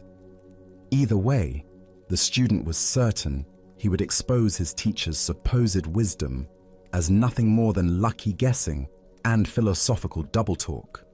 He waited eagerly for the response that would give him the satisfaction of finally outsmarting the old man. The teacher sat quietly for a long moment, not trying to peer behind the student's back or gather more information. His eyes seemed to look not at the student, but through him, as if perceiving something far deeper than the simple trick being attempted. Finally, with a gentle smile that held both compassion and understanding, the master spoke. "The answer, my young friend, is in your hands." The student stood frozen, his mouth hanging open slightly. In 3 simple words, his elaborate trap had been completely dismantled. The teacher hadn't fallen for either option of the false dilemma. Instead, he had pointed to something far more profound: the fundamental truth that the student himself held the power to determine the outcome. The young man looked down at his hands, still cupped behind his back, feeling the tiny bird's rapid heartbeat against his palms. He realized with startling clarity that the master was right. The bird's fate had never depended on the teacher's answer or supposed wisdom. It had always been entirely in the student's control. More than that, he began to understand that this was true about far more than just this moment. The power to choose life or death, creation or destruction, compassion or cruelty, all of it was always in his hands, in every situation, every day. Slowly, the young man brought his hands forward and opened them. The small bird sat still for just a moment, as if gathering itself, then spread its wings and flew into the blue sky, disappearing among the trees. Buddha's wisdom teaches us, we are what we think. All that we are arises with our thoughts. With our thoughts, we make the world. This ancient wisdom illuminates the profound responsibility that comes with conscious choice and the recognition that we are always the architects of our own experience. Why do we so often look outside ourselves for answers that can only be found within? Zen Buddhism points to our tendency to seek authority figures who will tell us what to do, what to think, what to choose. But the deepest teaching is that true wisdom cannot be given from one person to another. It can only be discovered through our own conscious engagement with life. The student's question seemed to be about the teacher's insight, but it was actually about his own power. He was so focused on proving the master wrong that he almost missed the profound truth being offered, that every moment presents us with choices that shape not only our immediate circumstances, but our character and destiny. Consider your own daily decisions, both large and small. How often do you wait for someone else to tell you what the right choice is? How frequently do you seek permission, approval, or guidance for decisions that ultimately rest entirely in your own hands? The young man's bird represents all the power we hold, but sometimes fail to recognize. In our relationships, careers, and spiritual development, we constantly face moments where we hold something precious in our hands, the well-being of others, our own integrity, opportunities for growth or destruction. The outcome depends not on external circumstances or other people's wisdom, but on what we choose to do with the power we possess. The Master's response reveals something crucial about authentic teaching. True teachers don't give answers. They point us back to our own capacity for wisdom. They help us recognize the choices we're already making and the power we already possess, rather than encouraging dependence on their authority. Zen teacher Charlotte Joko Beck said, "We are always in choice, even when we think we're not." The bird in the student's hands represents all the moments when we convince ourselves we have no options, no power, no responsibility. But consciousness always involves choice, and choice always involves responsibility. Look deeply at a current challenge in your life. Where are you waiting for someone else to provide answers, solutions, or direction? What would change if you fully recognize that the power to shape the outcome is already in your hands? This doesn't mean you have control over all external circumstances, but you always have choice about how you respond. The Buddha taught, the mind is everything. What you think, you become. Every thought, every intention, every action is like the student's choice with the bird, an opportunity to create life or death, beauty or suffering, wisdom or ignorance. The answer is always in our hands. Tonight, as you consider the various situations in your life where you seek guidance or feel powerless, can you sense the truth the Master was pointing to?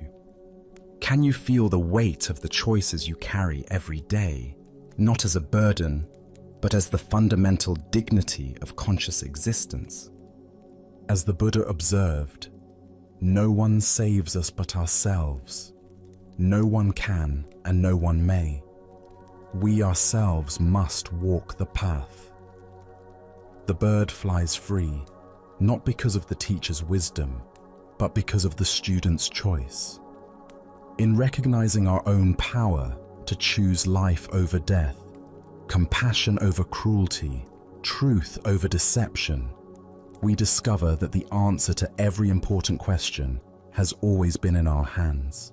Now, let us explore a story about the difference between superficial understanding and lived wisdom. This is the tale of following the stream. In the heart of a vast wilderness, where towering pines stretched toward endless sky, two city dwellers found themselves completely lost.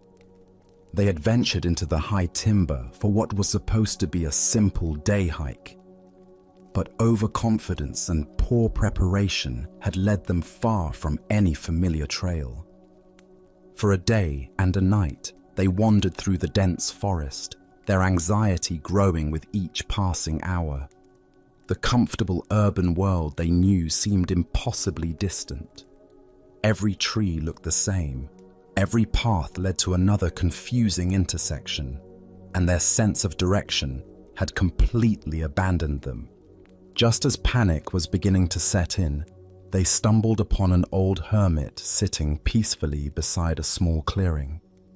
His weathered face spoke of years spent in solitude, and his calm presence offered immediate comfort to the desperate travelers. "How do we find our way back to civilization?" they asked urgently, their voices carrying the desperation of people who had exhausted their own resources. The hermit looked at them with kind eyes that seemed to see more than their immediate predicament. "I could tell you," he replied thoughtfully, "but you'd still get lost." The two men exchanged confused glances. This wasn't the straightforward directions they had hoped for. "What should we do?" they asked, their frustration evident. "Go with the flow," the hermit answered simply. "I beg your pardon," one of them responded, clearly expecting something more practical and specific. The hermit smiled and gestured toward a small stream that bubbled cheerfully through the clearing. "Go with the flow. You see that stream over there? Just follow it. Streams go into creeks, and creeks go into rivers, and rivers go through towns. Also, along the way you'll have water to drink and berries to eat." This practical advice made immediate sense to the lost travelers. Following water downstream was indeed a reliable way to find human settlements, and the stream would provide essential resources they needed for survival during their journey. But one of the men, perhaps having heard spiritual teachings before, asked a deeper question. "Is that what Zen people mean when they say, 'go with the flow'?" The hermit paused for a moment, considering this question with the same careful attention he had given their practical need for directions. "Yes and no," he replied enigmatically, and then continued along his way, leaving the two men to find their own understanding of his words. The Buddha once said, "If you understand, things are just as they are. If you do not understand, things are just as they are." This teaching points to the layered nature of wisdom that the hermit embodied in his response to the lost travelers. The deeper teaching here shows us how authentic spiritual guidance operates on multiple levels simultaneously. The hermit's advice was both completely practical and profoundly metaphorical. On the surface level, following the stream was simply good wilderness survival strategy. On a deeper level, it represented the entire approach to living that Zen encourages. Why did the hermit say the travelers would still get lost, even if he gave them directions? This points to a fundamental truth about the difference between receiving information and developing wisdom. External directions can guide us temporarily, but they don't develop our inner capacity for navigation. Real wisdom involves learning to read the natural signs and flow with the underlying currents of life itself. Consider how this applies to our spiritual seeking. We often approach teachers and teachings looking for specific directions. Tell me exactly what to do to become enlightened. Give me the precise meditation technique that will solve my problems. But this approach, while understandable, misses the deeper point. True spiritual guidance doesn't provide a map, but teaches us how to read the territory. It doesn't give us someone else's answers, but helps us develop the capacity to find our own. Like the stream that naturally knows its way to the ocean, we each have an innate wisdom that can guide us if we learn to trust and follow it. The phrase "go with the flow" has become so common in popular culture that it's almost lost its meaning, often interpreted as passive resignation or lack of direction. But the hermit's yes and no response points to a more nuanced understanding. True flowing isn't about drifting aimlessly, but about aligning our efforts with the natural currents of wisdom and compassion.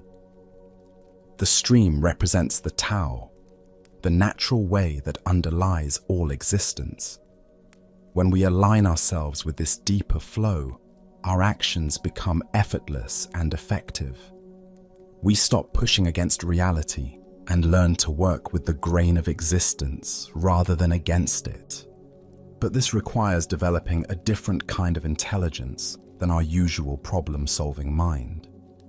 The travelers wanted explicit directions because that's how the rational mind works, through clear, step-by-step instructions. But the deeper intelligence the hermit was pointing toward operates more like intuition, sensing the right direction moment by moment rather than following a predetermined plan. This is why contemplative traditions emphasize present moment awareness. The stream doesn't need to know where the ocean is.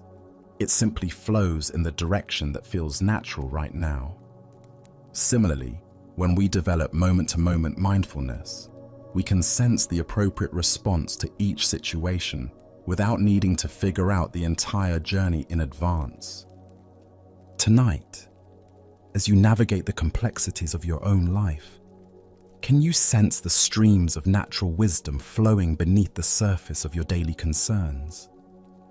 What would it mean to trust that deeper current while still attending responsibly to practical necessities? Buddha's wisdom reminds us, thousands of candles can be lighted from a single candle, and the life of the candle will not be shortened. The hermit's guidance was like lighting a candle in the travelers' minds, providing not just directions, but a way of approaching life that could serve them in countless future situations. Now, let us explore a story about fearlessness and the power that comes from accepting what cannot be changed. This is the encounter between the general and the Zen master who could not be moved. During the violent civil wars that tore through feudal Japan, armies swept across the countryside like natural disasters, conquering villages and controlling territories through force and intimidation. When word spread that a particular warlord's army was approaching, most people would flee with whatever possessions they could carry, seeking safety in the mountains or with relatives in distant towns. In one small village, as the dreaded army drew near, the familiar pattern repeated itself. Families packed hastily, merchants closed their shops, and within hours, the streets that had been busy with daily life stood empty and silent. Everyone had fled. Everyone, that is, except the old Zen master who lived in the simple temple at the village center. When the conquering army arrived and found the village deserted, the general was surprised to discover smoke still rising from the temple chimney. Curious about who would have the audacity, or perhaps the foolishness, to remain when everyone else had fled, he decided to investigate this anomaly personally.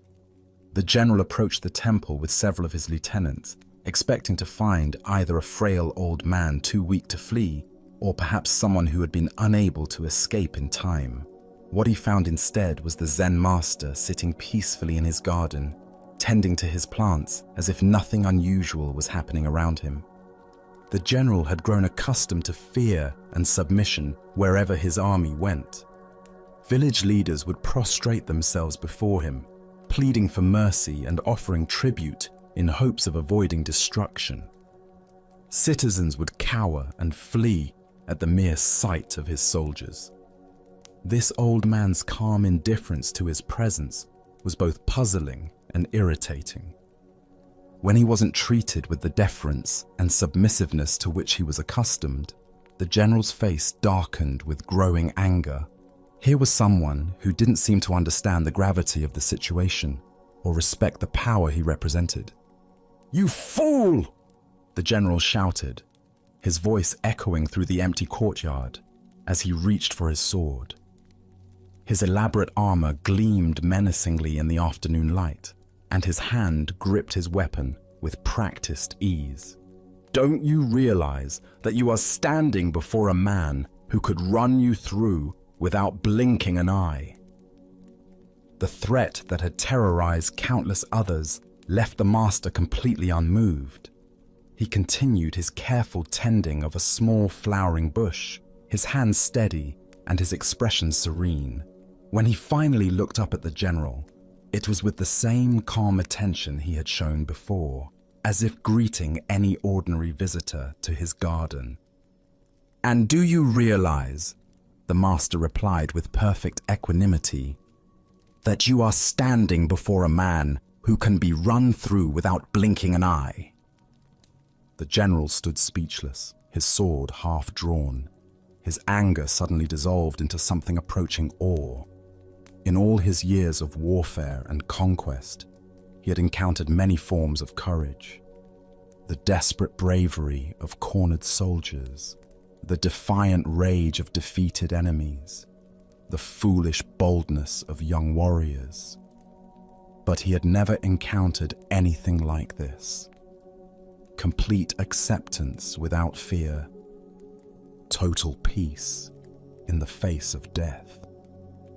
The master's response revealed something the general had never considered, that there could be a power greater than the ability to kill, and that was the complete absence of fear about being killed. Here was someone who had so fully accepted the temporary nature of existence that even the threat of immediate death held no power over him.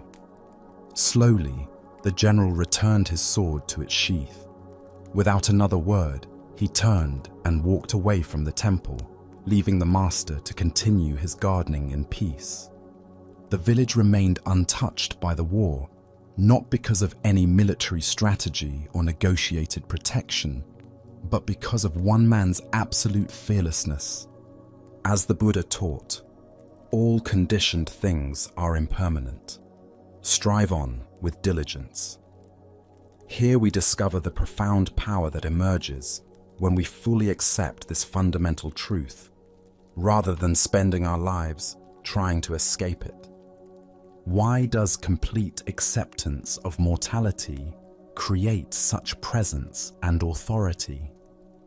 Zen Buddhism reveals that most of our fear comes not from external threats, but from our desperate clinging to what is inherently temporary. When that clinging dissolves, the threats themselves lose their power to disturb our inner peace. The general's power came from others' fear of death and loss, but someone who has fully accepted the temporary nature of existence cannot be threatened with what he has already willingly released. The master's fearlessness wasn't bravado or indifference. It was the natural result of understanding impermanence so completely that even his own death held no terror. Consider your own relationship with threats and intimidation in daily life. How much of your fear comes from attachment to maintaining your current circumstances, preserving your reputation, or protecting your physical comfort? The master's response suggests that true invulnerability comes not from being untouchable, but from having nothing that can be taken away. This doesn't mean being passive or welcoming harm. The master wasn't seeking death or encouraging violence. Rather, his complete acceptance of mortality's inevitability freed him from the paralyzing fear that controls most people when facing genuine danger. The Buddha said, "Better than 1,000 hollow words is one word that brings peace." The master's single response contained more power than any threat because it came from a place of absolute acceptance rather than resistance or fear. Tonight, as you consider the various pressures and threats you face, can you remember the master's profound response to the general's sword? Can you find the space where acceptance of impermanence creates not resignation, but a kind of unshakable presence that cannot be intimidated? Buddha's wisdom reminds us, the whole secret of existence is to have no fear. True freedom comes not from avoiding danger, but from understanding so completely that we cannot ultimately be harmed, that external threats become powerless to disturb our essential peace. Let us continue on our journey with a teaching about the dangerous gap between conceptual understanding and lived experience. This is the story of the one-eyed monk and the silent debate. In ancient China, when traveling monks wandered from monastery to monastery seeking teachings and testing their understanding, a particular custom had developed among Zen communities.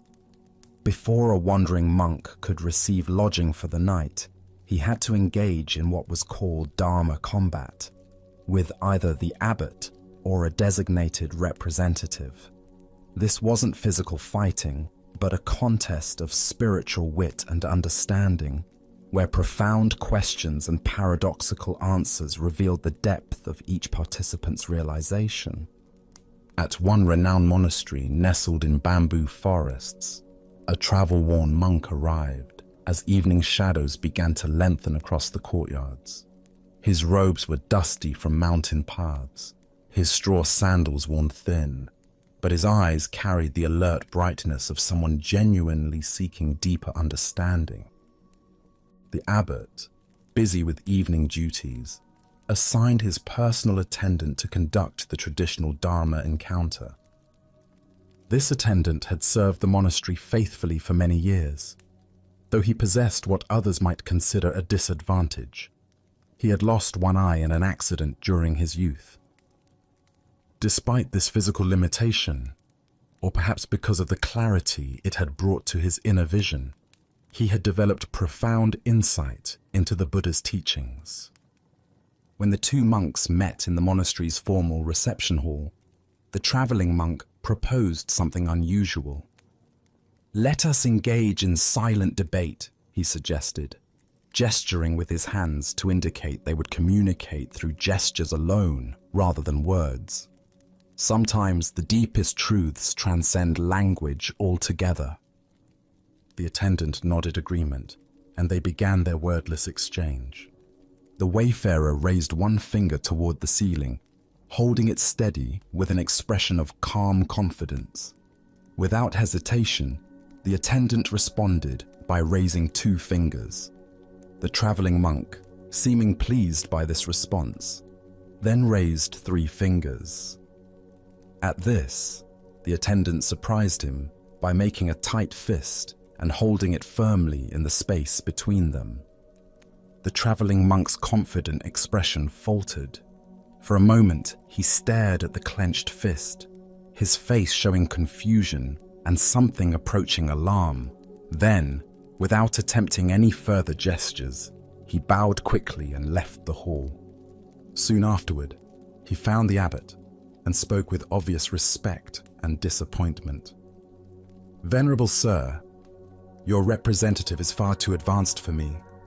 I must continue my journey rather than presume to stay in your monastery tonight." The abbot raised his eyebrows with interest. "Please, tell me what transpired in your exchange." "Well," the traveler explained earnestly, "I began by holding up one finger to symbolize the Buddha, the awakened one who showed us the path to enlightenment. But your monk immediately responded with 2 fingers, indicating the Buddha and the Dharma, both the teacher and the teachings he offered. So I raised 3 fingers to represent the complete triple gem: the Buddha, the Dharma, and the Sangha, the community of practitioners. But then he held up a clenched fist to show that all 3 are actually one unified reality. His understanding is clearly beyond mine, so I must seek instruction elsewhere before I could be worthy of staying here. The abbot listened to this interpretation with growing surprise, for he knew his attendant's character well. As the traveling monk departed into the gathering dusk, the attendant himself appeared, visibly agitated and breathing hard from running. "Where is that insolent rascal?" he demanded, his single eye blazing with indignation. "I've been looking everywhere for him. The nerve of that man! I've never encountered such rudeness disguised as spiritual inquiry." "What exactly happened?" the abbot asked, genuinely curious now about what had transpired between these 2 very different interpretations of the same event. "First," the attendant explained, his voice rising with remembered offense, "he insulted me by holding up 1 finger to indicate that I had only 1 eye. Can you imagine? Here I thought we were engaging in spiritual discourse, but he immediately drew attention to my physical limitation. Determined to remain polite despite such crudeness, I held up 2 fingers to acknowledge that he was blessed with 2 eyes. I was trying to show that I bore him no ill will for his thoughtless comment." The attendant paused to catch his breath, his agitation increasing as he continued. But the scoundrel wasn't satisfied with that insult. Next, he held up 3 fingers to rub it in further, indicating that between the 2 of us, there were only 3 eyes total. He was deliberately emphasizing our difference, making sure I couldn't forget my disability. That's when I'd had enough. I made a fist because I was about to hit him for his persistent rudeness. But the coward saw what was coming and ran off before I could teach him proper manners. The abbot stood in stunned silence, contemplating this remarkable demonstration of how 2 people could participate in identical events while inhabiting completely different realities. The Buddha taught, "We see the world not as it is, but as we are." This profound truth reveals itself in the complete misunderstanding between our 2 monks, each of whom experienced the exact same gestures while living in entirely different interpretations of reality.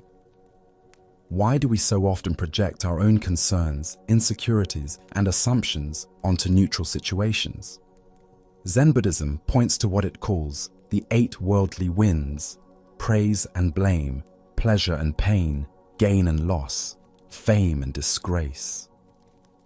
These psychological forces create internal weather systems that color our perception of everything around us.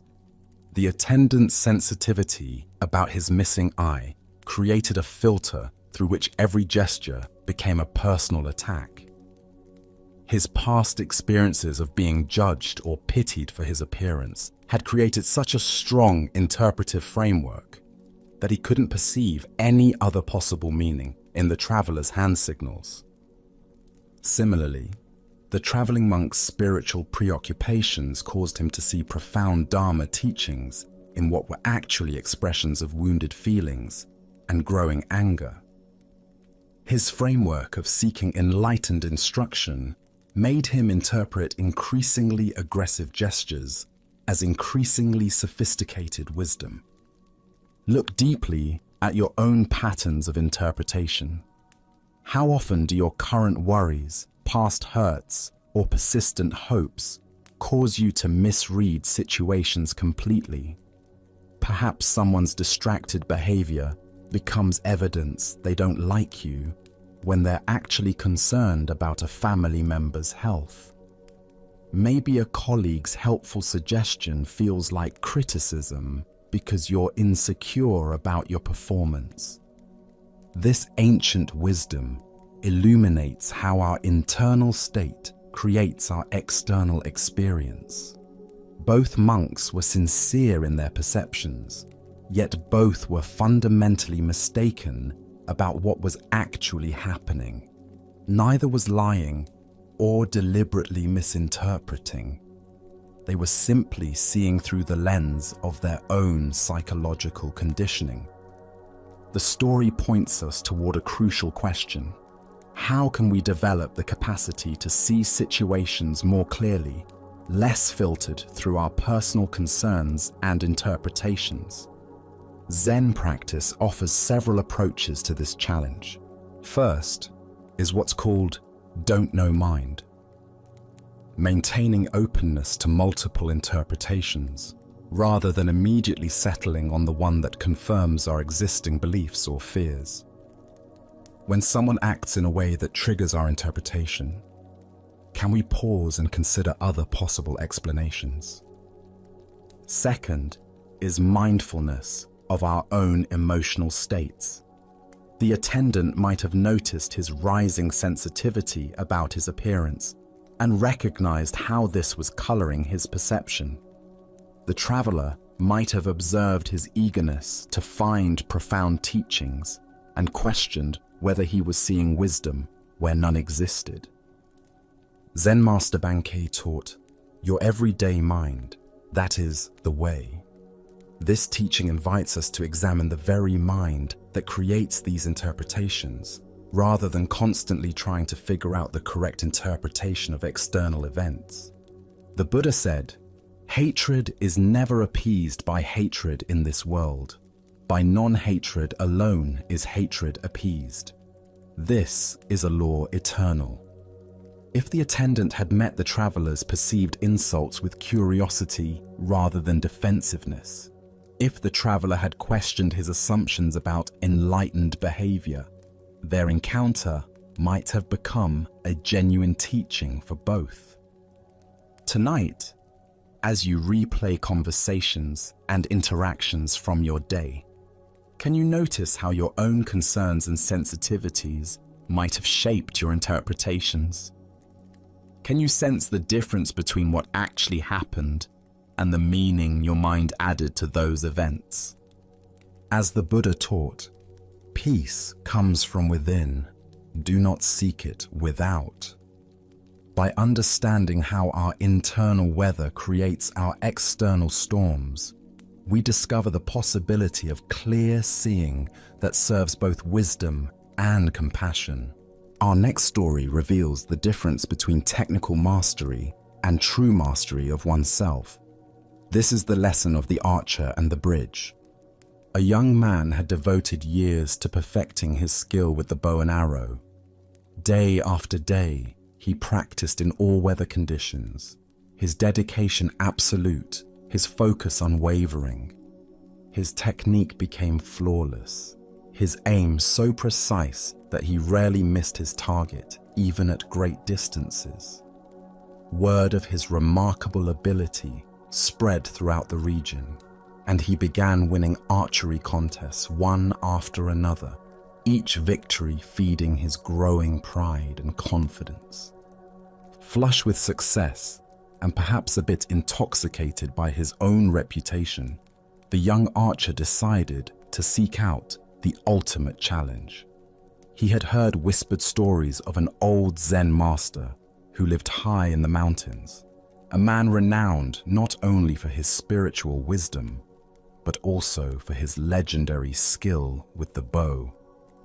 I will challenge this old master, the young man thought, and when I defeat him, everyone will know that I am the greatest archer in all the land.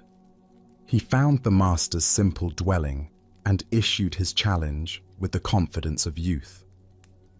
"Old man," he said, perhaps more boldly than was respectful, "I have heard of your reputation with the bow. I challenge you to demonstrate whether your skill can match mine." The master, ancient eyes twinkling with quiet amusement, simply nodded his acceptance. The young archer immediately set up his demonstration.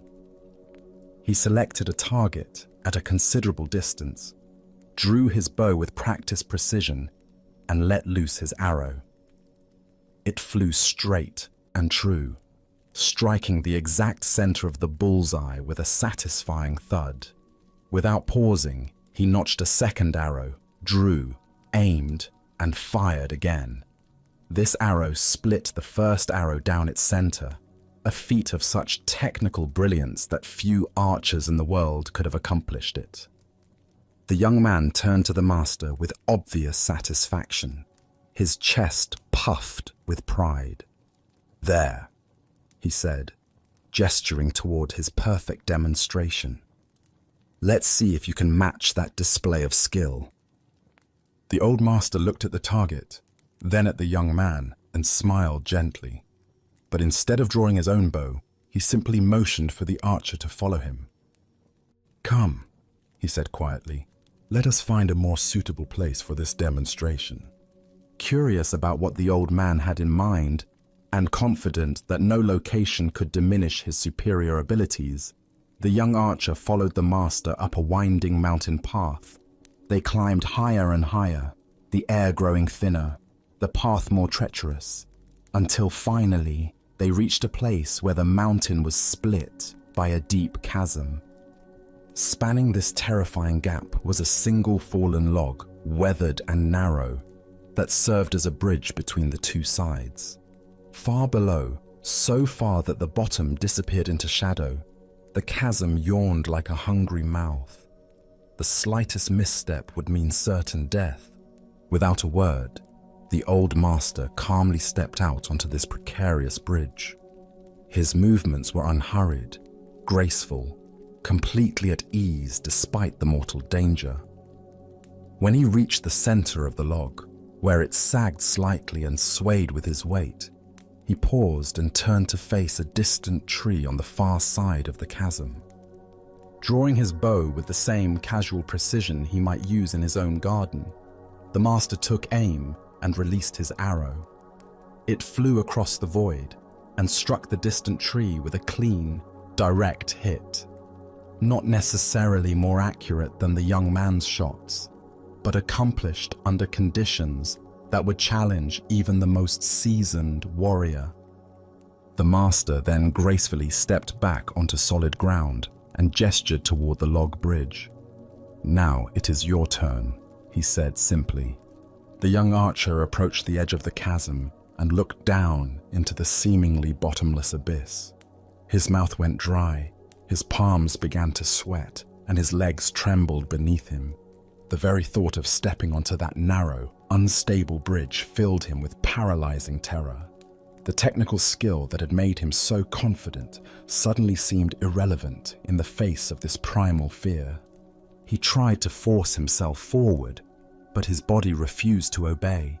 His hands shook so violently that he couldn't even grip his bow properly, much less aim with any precision.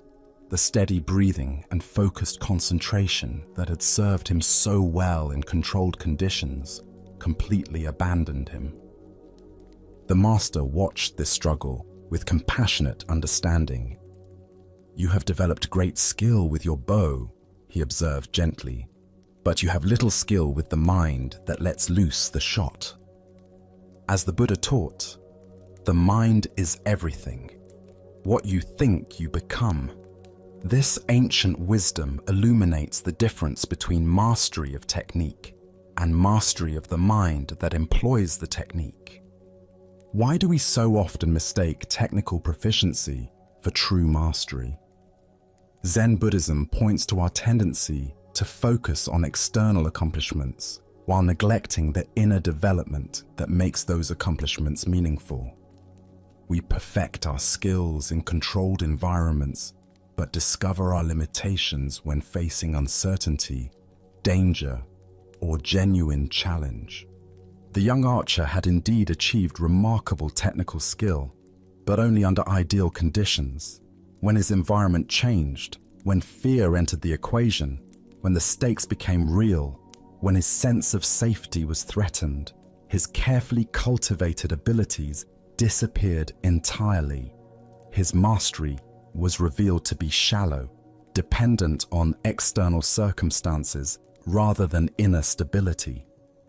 Consider your own areas of expertise. How does your competence hold up under pressure? When faced with genuine stakes, unfamiliar circumstances, or emotional challenges, do your skills remain intact, or do they crumble like the young archer's confidence on the bridge? In Zen practice, we cultivate what might be called unshakable presence, the ability to remain centered and effective regardless of external conditions. This doesn't mean eliminating fear or challenge, but developing the inner stability that allows us to function skillfully even when afraid, uncertain, or under pressure. The master's demonstration wasn't about showing superior archery skills. It was about revealing the profound difference between skill that depends on perfect conditions and skill that emerges from inner mastery.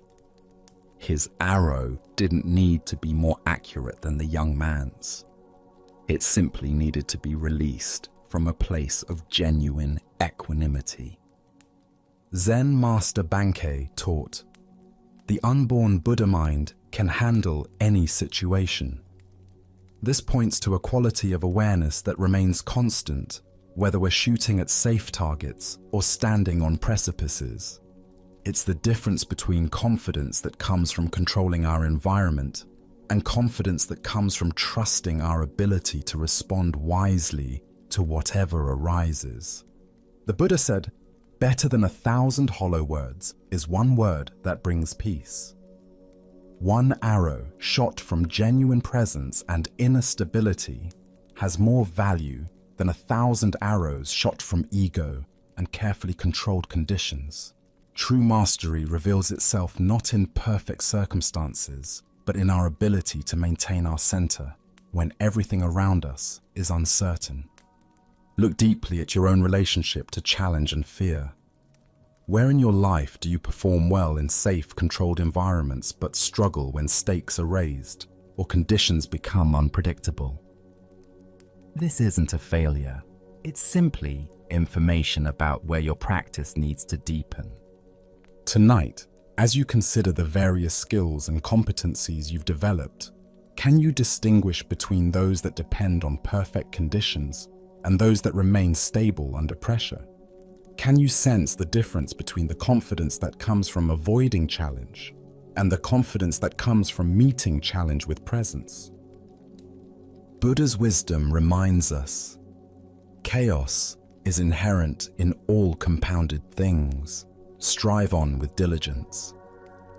Life is the bridge over the chasm, uncertain, sometimes frightening, always requiring us to find our balance, not in the safety of solid ground, but in our ability to remain centered while walking through space. True mastery isn't about perfect aim. It's about maintaining our equilibrium, no matter where we find ourselves standing. Let us now turn to a tale about the courage to trust life's current. This is the story of the Crystal River. In the depths of a great crystal river, where water flowed clear as mountain air, there lived an entire village of small creatures. The river's current moved above them like a gentle breath, carrying the wisdom of countless springs and distant seas. Young and old, rich and poor, all made their home along the sandy bottom, each creature grasping tightly to stones, branches, and roots. For generations, clinging had been their way of survival. Every creature learned from birth to wrap their appendages around river rocks and fallen wood. "Hold on," the elders would say. "The current is dangerous. It will sweep you away to places unknown. Safety lies in staying exactly where you are." But one small creature grew weary of this endless grasping. Day after day, he watched the current flow overhead, seeing how it moved with such purpose and grace. While his neighbors complained about the effort required to maintain their grip, He found himself wondering what it might feel like to trust that flowing water. "I am tired of clinging," he announced one morning. "Though I cannot see where it leads, I trust that the current knows its destination. I shall let go and allow it to carry me where it will, for I fear that if I continue clinging, I shall die of boredom before I ever truly live." The other creatures gasped in horror. "Fool!" they cried. "Let go, and that current will tumble you mercilessly across the rocks below. You will be battered and broken, dying far more quickly than any boredom could kill you." But the small creature had made his decision. Taking one last look at his neighbors, he released his grip on the familiar stone. Immediately, the current seized him, and just as the others had predicted, he was tumbled and tossed across the rocky bottom. His small body struck stone after stone, each impact bringing pain he had never experienced while safely clinging. Yet something remarkable began to happen. As the creature continued to surrender to the current's power, refusing to grab for new anchors despite his pain, the water gradually lifted him higher from the dangerous bottom. The tumbling ceased. The rocks could no longer reach him. Now he flowed with the current itself, no longer fighting its direction, but becoming one with its movement. As he traveled downstream, creatures in distant parts witnessed something they had never seen. Here was one of their own kind, yet he appeared to be flying through the water, moving with the elegant power of the current itself. "See a miracle!" they called out. "A creature like ourselves, yet he soars. Surely he is the Messiah, come to save us all." The flowing creature heard their cries and felt compassion for their misunderstanding. "I am no more Messiah than any of you," he called back. "The river delights in lifting us all free, if only we dare to let go. Our true work is not clinging to the bottom, but embracing this voyage, this grand adventure of trust and flow." But the creatures only cried louder, "Savior, Savior!" Even as they spoke, they tightened their grips on rocks and roots. They watched until he disappeared around a bend, then began weaving legends about the miraculous Savior who had briefly graced their village. Buddha's wisdom reminds us, you only lose what you cling to. This ancient teaching illuminates the profound paradox at the heart of human experience. We spend our lives grasping for security and control, believing that our safety depends on holding tight to familiar circumstances. Yet in this very grasping, we create the suffering we seek to avoid. Why do we cling so desperately when the current offers to carry us toward unknown adventures? Zen Buddhism reveals that from early childhood, we learn the known is safe and the unknown dangerous. This conditioning becomes a spiritual obstacle when it prevents growth beyond familiar limitations. We also suffer from the illusion of control, believing that by grasping circumstances, relationships, and identities, we can stop the natural flow of change. This creates enormous tension because it puts us in opposition to reality itself. Life is constant movement, and when we resist this truth, we exhaust ourselves fighting currents far more powerful than our individual will. Consider the areas of your life where you find yourself clinging. Perhaps it's a relationship that has outgrown its original form, a career that no longer brings joy, or an image of yourself that now constrains your growth. The current of change will flow whether we resist it or not. Our choice is whether to exhaust ourselves in futile opposition or discover the grace available in conscious surrender.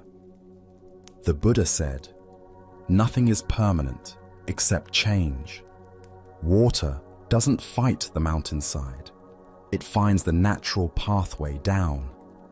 When we learn to move with life's current rather than against it, we discover effortless effectiveness that rigid resistance can never achieve.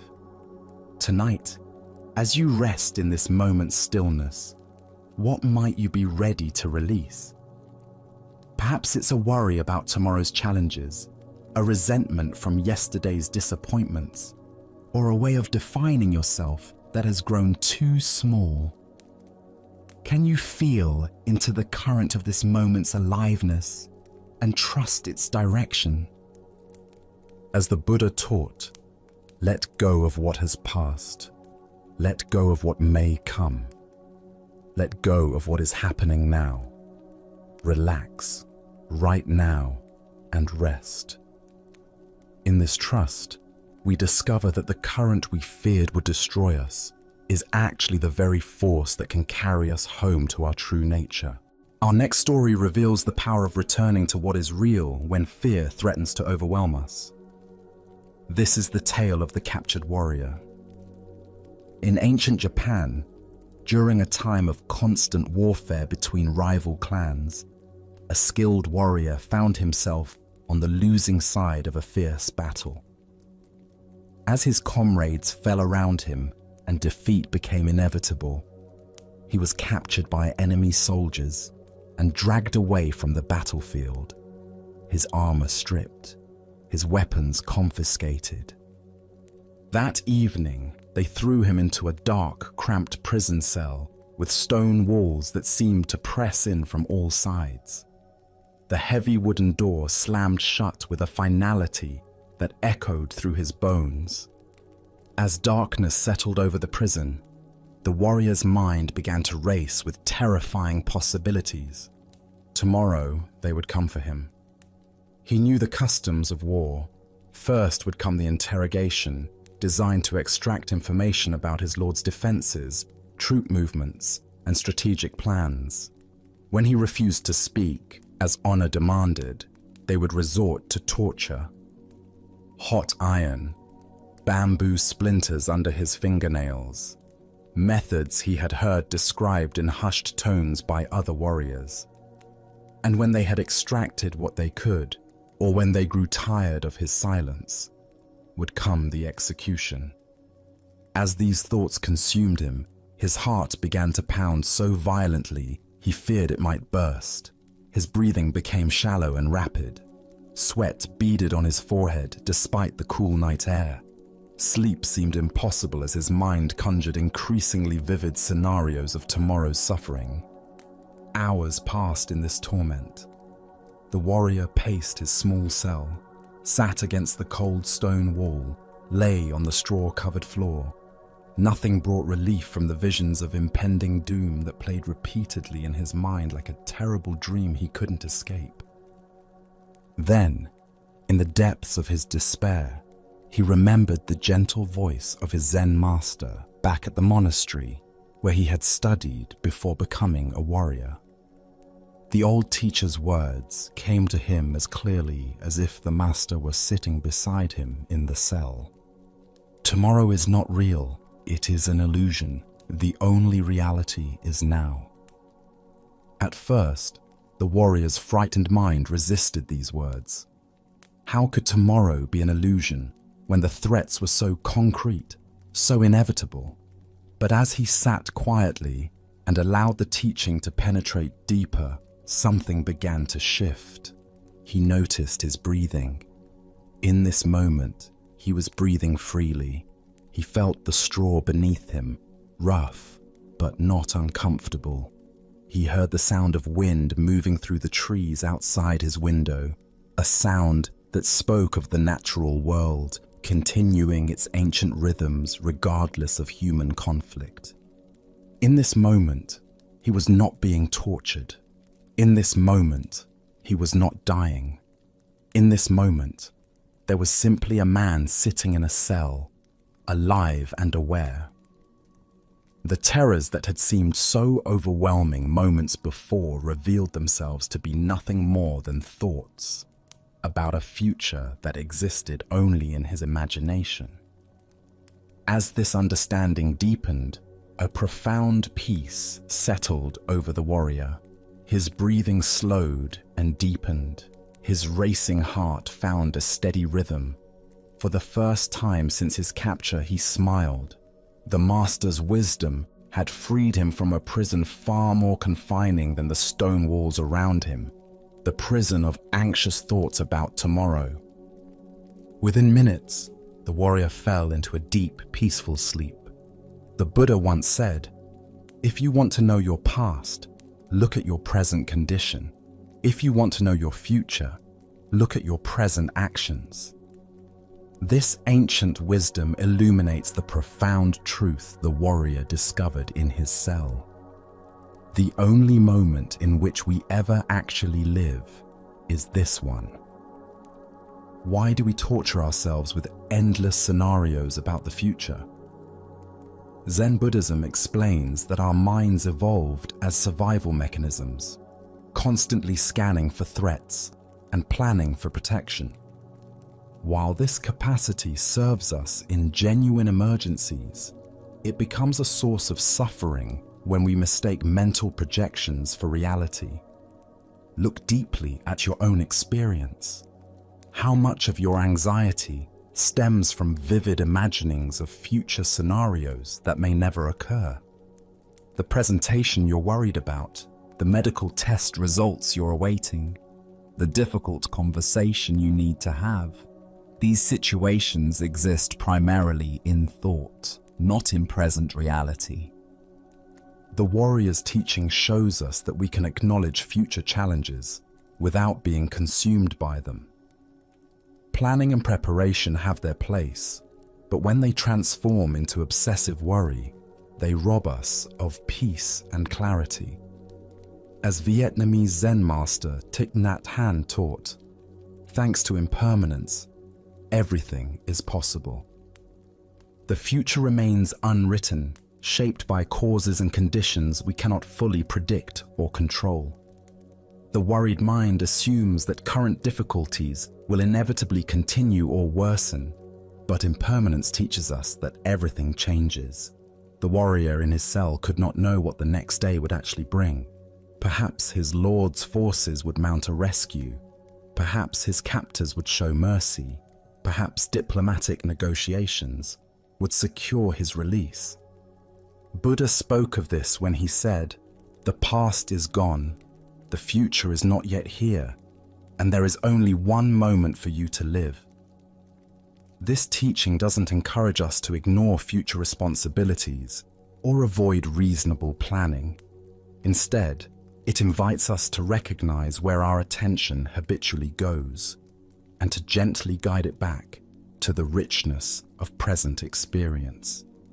In Zen practice, we cultivate what's called beginner's mind, approaching each moment with fresh awareness rather than predetermined anxiety.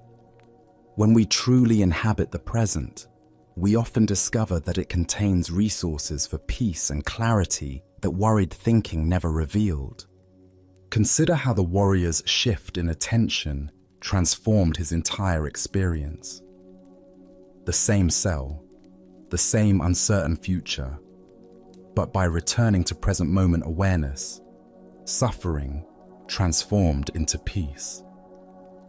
This transformation is available to us in every moment of anxiety or fear.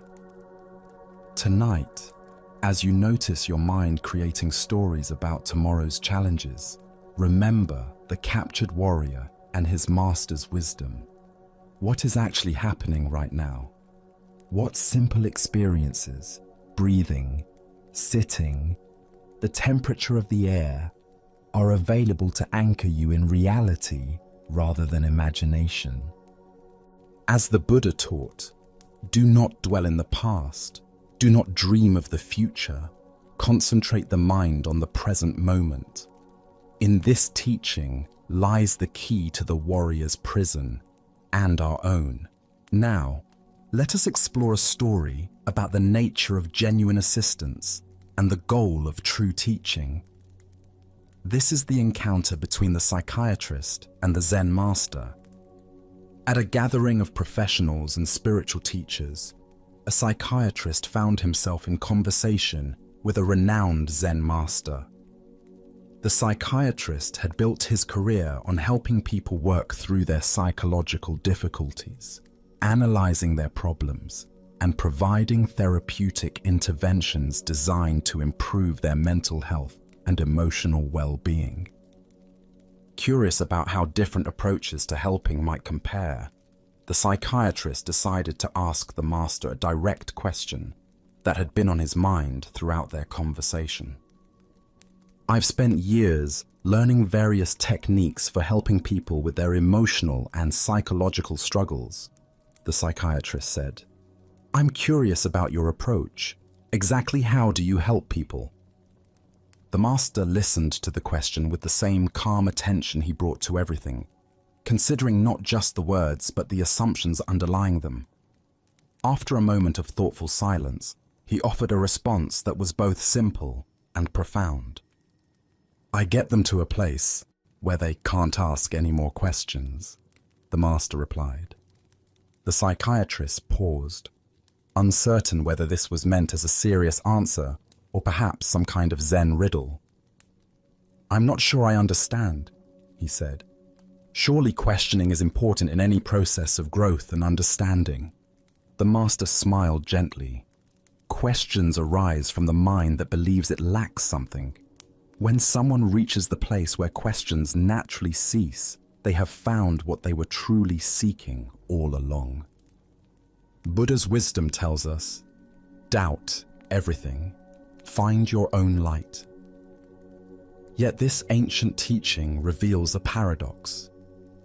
True finding comes not through endless questioning, but through arriving at a completeness where questions become unnecessary.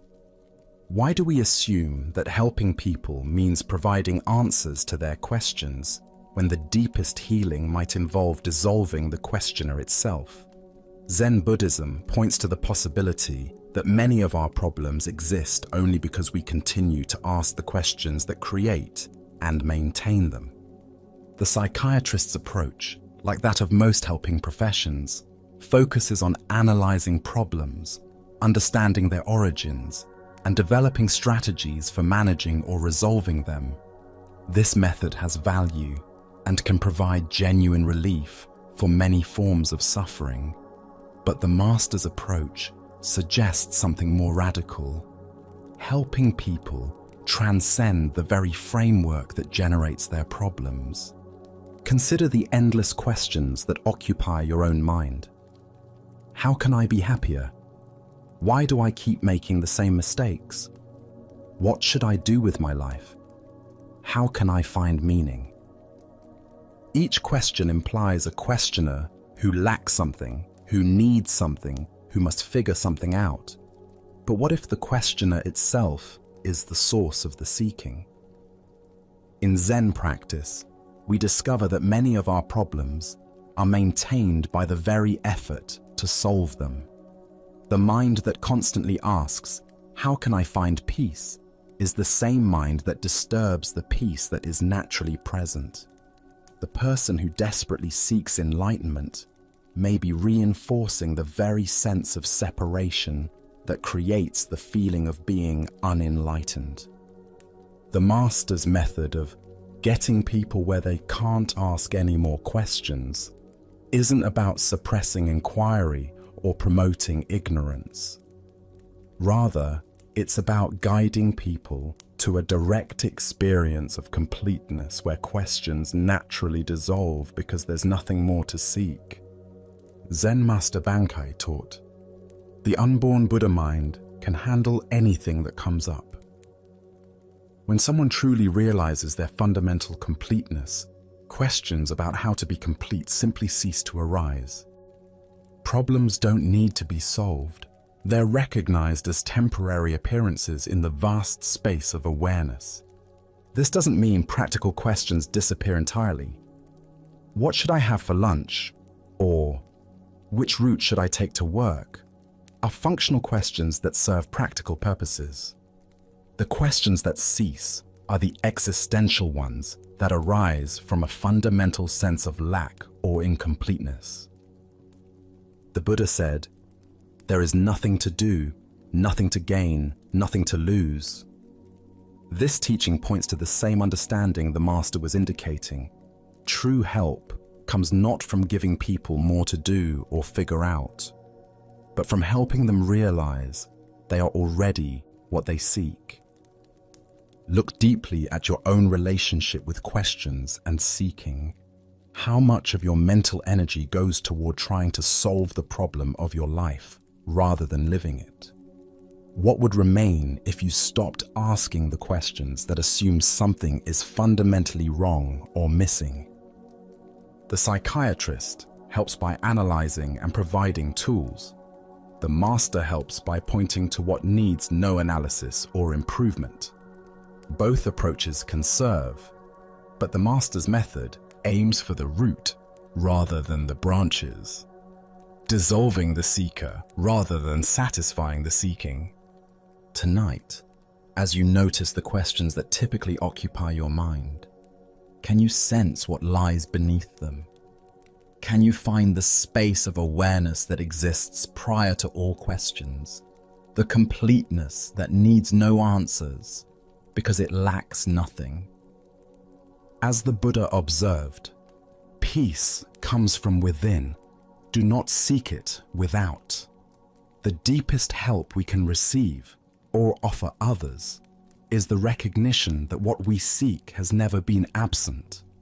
Questions cease, not because they've been answered, but because the one who was asking them discovers there was never actually anything to ask about. Now, let us explore a Zen story about the irreplaceable nature of direct spiritual transmission.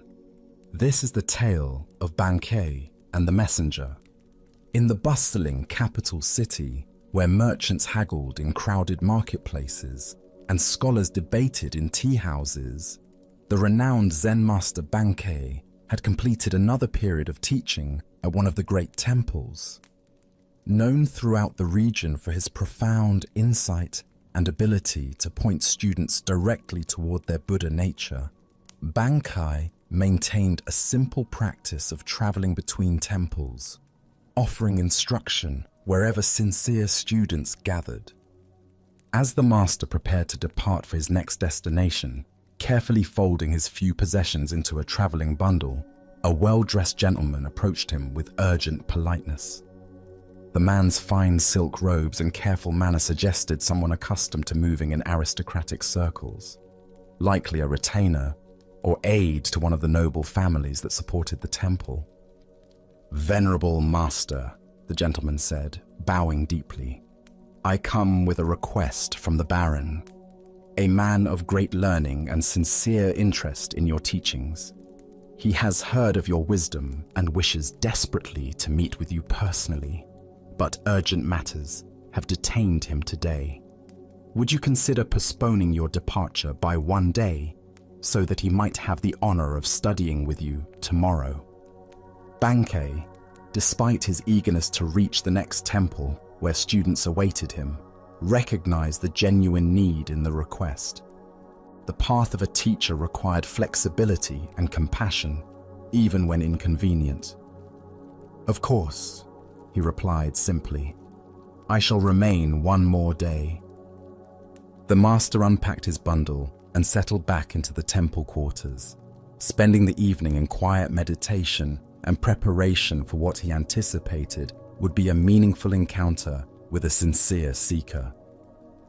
He had met many nobles over the years who approached Zen with genuine humility despite their worldly status, and he looked forward to offering whatever guidance might be helpful. The next morning arrived with clear skies and the sound of temple bells calling the community to meditation. Bankei waited in his designated meeting room as the appointed time approached. But instead of the Baron himself, the same well-dressed gentleman appeared again, this time with obvious embarrassment written across his features.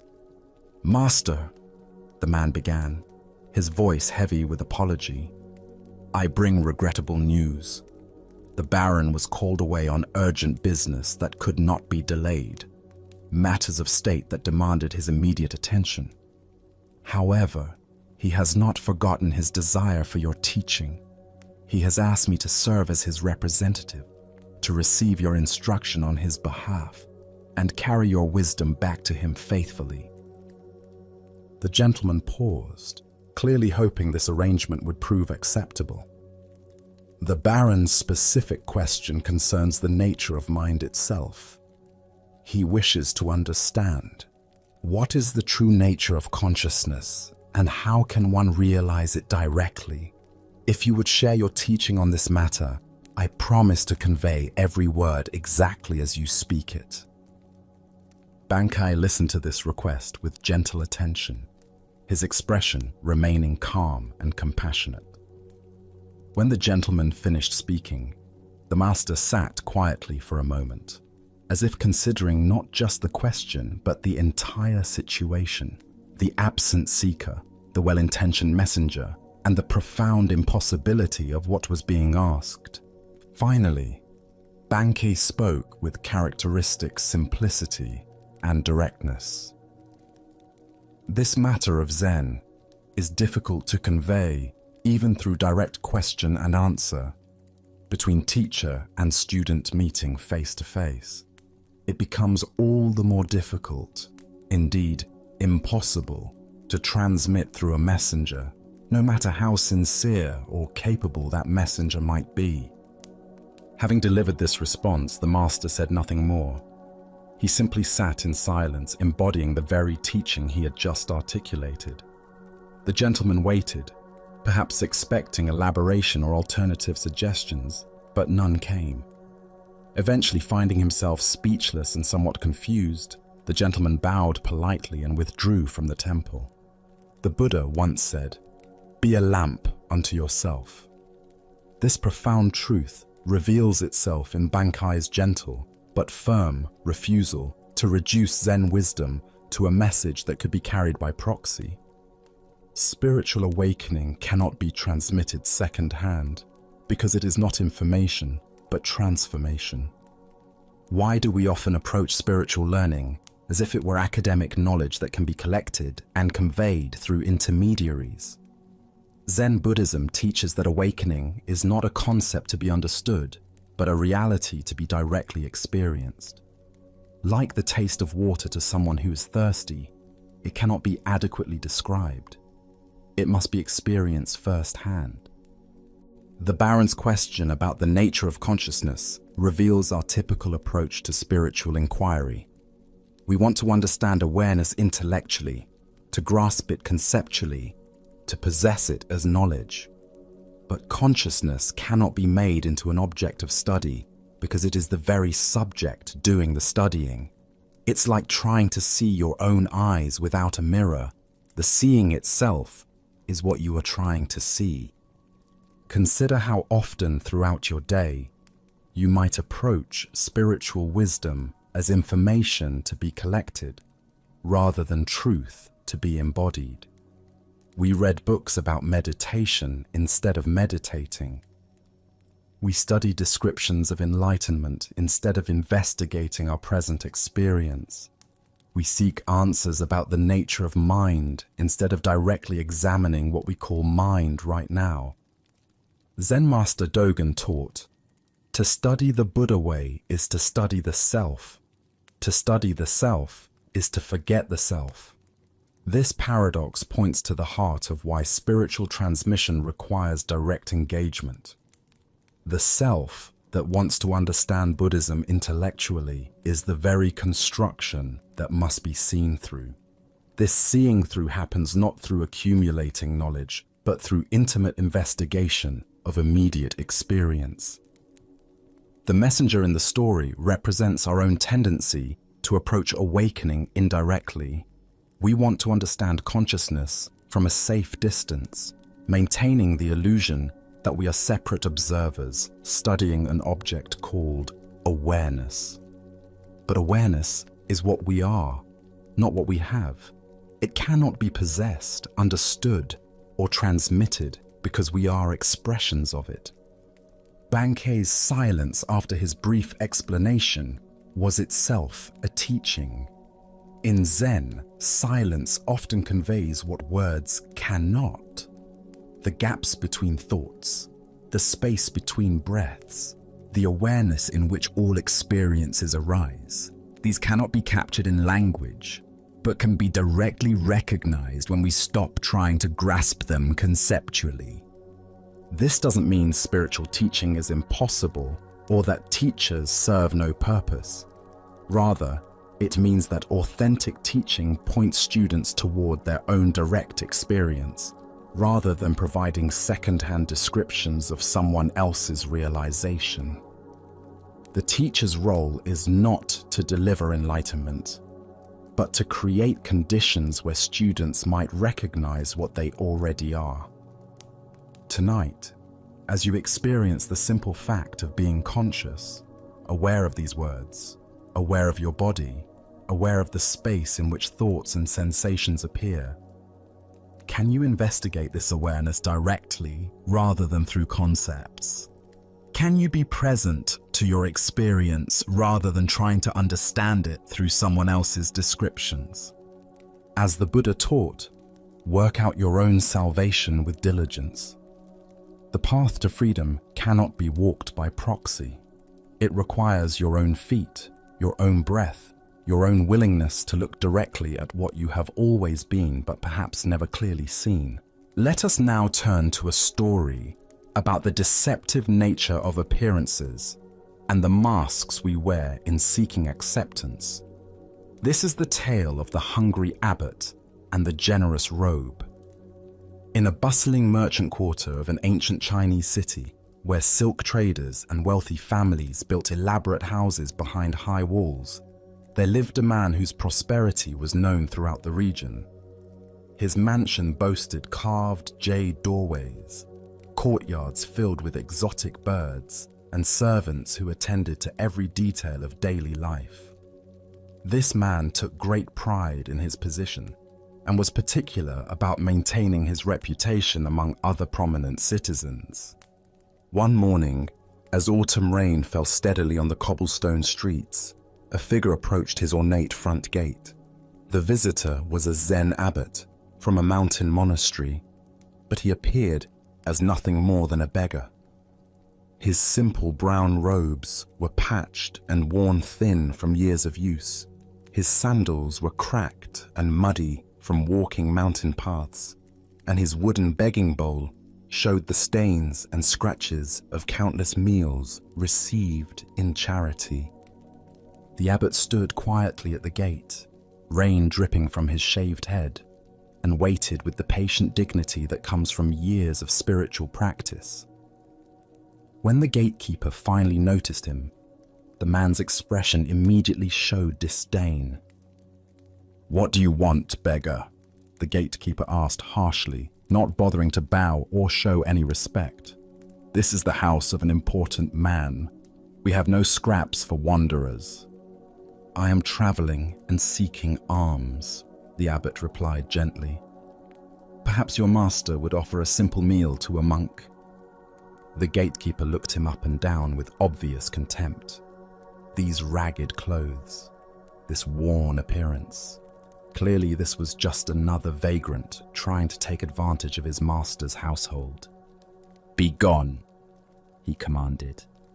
"My master does not waste food on beggars.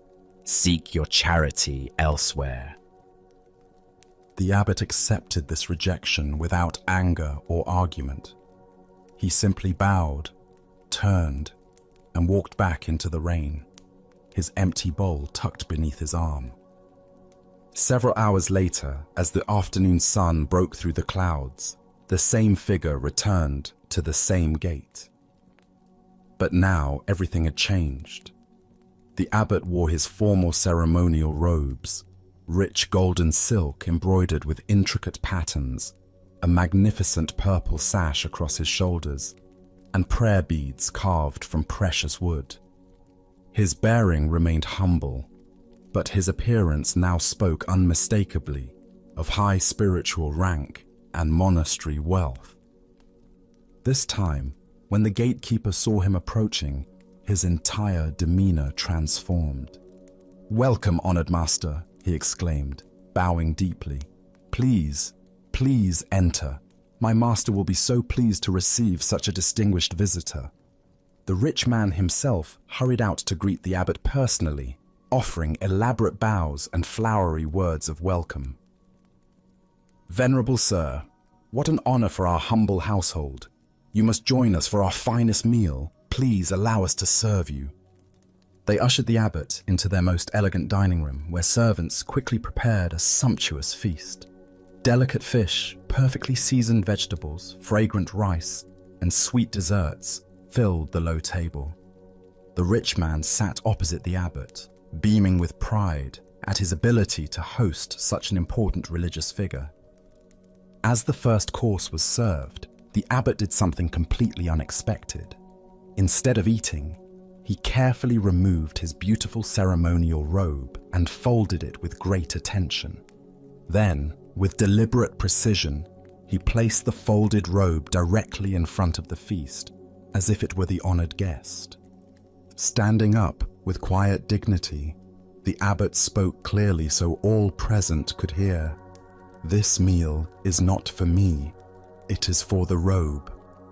Without another word, he walked out of the house, leaving behind both the magnificent feast and the rich man's stunned realization of his own superficial judgment. Buddha's wisdom reminds us, judge not by appearances, a rich heart may be under a poor coat. Here we discover how our fixation on external appearances creates barriers to genuine human connection and spiritual understanding. Why do we judge others so quickly based on their clothing, status symbols, or outward presentation? Zen Buddhism points to our conditioned mind's habit of creating categories and hierarchies based on surface appearances. This mental shortcut allows us to feel we understand people without the more challenging work of seeing their true nature. The rich man's household represents a pattern we all recognize in ourselves. How differently do we treat the well-dressed stranger versus the poorly dressed one? How does our attention change when someone mentions their impressive job title versus their humble occupation? How does our respect shift when we learn someone's wealth or poverty? This ancient wisdom illuminates our tendency to project worth onto external symbols, rather than recognizing the inherent dignity of every person. The abbot remained exactly the same person in both encounters. His wisdom, compassion, and spiritual realization unchanged by his clothing. Yet the household's treatment of him transformed completely, based solely on appearances. Look deeply at your own patterns of judgment. Perhaps you find yourself making assumptions about people in expensive cars versus old vehicles, designer clothes versus thrift store finds, prestigious addresses versus modest neighborhoods. Each of these judgments reveals how we've been conditioned to equate external appearance with internal worth. The story points us toward a fundamental question about authenticity. If we receive a different treatment based on our presentation, which version of ourselves is real? Are we the person in casual clothes running errands, or the person dressed professionally for important meetings? Are we the one seeking help, or the one offering it? In Zen practice, we cultivate what's called original face, the authentic self that exists beneath all roles, costumes, and presentations. This original face doesn't change whether we're wearing rags or ceremonial robes, whether others treat us with respect or dismissal. Zen Master Bankei taught, "Your original face is not born and does not die." This teaching invites us to recognize that our essential nature, our capacity for awareness, love, and wisdom remains constant, regardless of how others perceive us or how we present ourselves to the world. The abbot's teaching was not just for the rich man, but for all of us who might witness his story. By feeding the robe instead of himself, he revealed how often we relate to people's personas rather than their essence. We honor the title, the clothing, the symbols of status, while missing the actual human being present before us. Consider how this insight might transform your daily interactions. The server at your restaurant, the clerk at the store, the person asking for directions. Each carries the same essential dignity as the most honored guest. The challenge is seeing past the uniforms, the circumstances, the social roles to the original face beneath. This doesn't mean we ignore practical realities or social conventions, but that we hold them more lightly. We can acknowledge someone's professional role while remembering their fundamental humanity. We can dress appropriately for occasions while knowing our worth doesn't depend on our wardrobe. Tonight, as you consider the various roles and presentations you inhabit throughout the day, can you sense the unchanging awareness that witnesses all these temporary costumes? Can you feel the original face that remains constant, whether others see you as important or invisible? The Buddha said, "Better than 1,000 hollow words is one word that brings peace." The abbot's silent gesture spoke more powerfully than lengthy sermons about equality and compassion.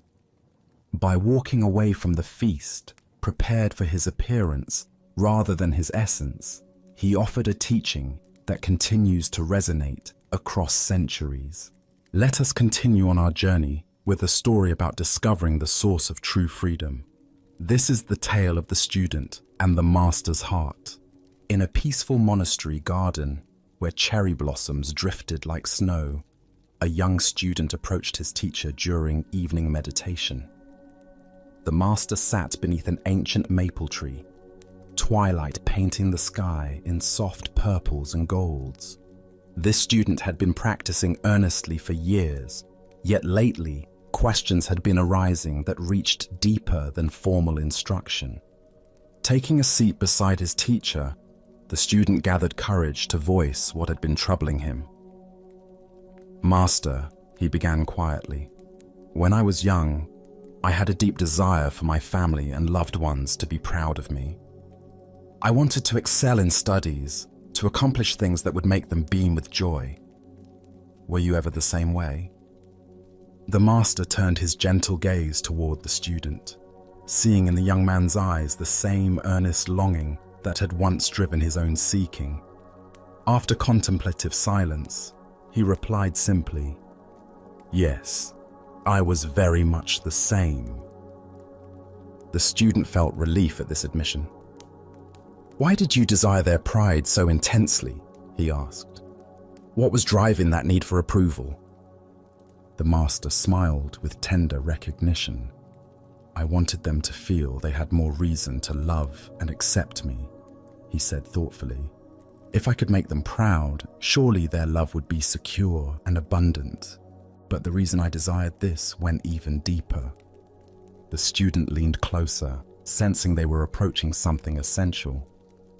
"I sought their love so desperately," the master continued, "because I, in turn, would feel I had sufficient reason to love and accept myself. I was seeking permission from others to feel good about who I was. Their approval would be evidence of my worthiness even to myself. That was what lay at the root of all my striving." The master paused, watching the first stars appear. "But then one day, I awakened to a revolutionary possibility. I realized I could ask myself a different question. What if I could bypass all external validation and simply learn to love and accept myself unconditionally? What if I didn't require anyone else's approval to feel genuinely good about my existence?" The student felt something shift in his chest as these words settled.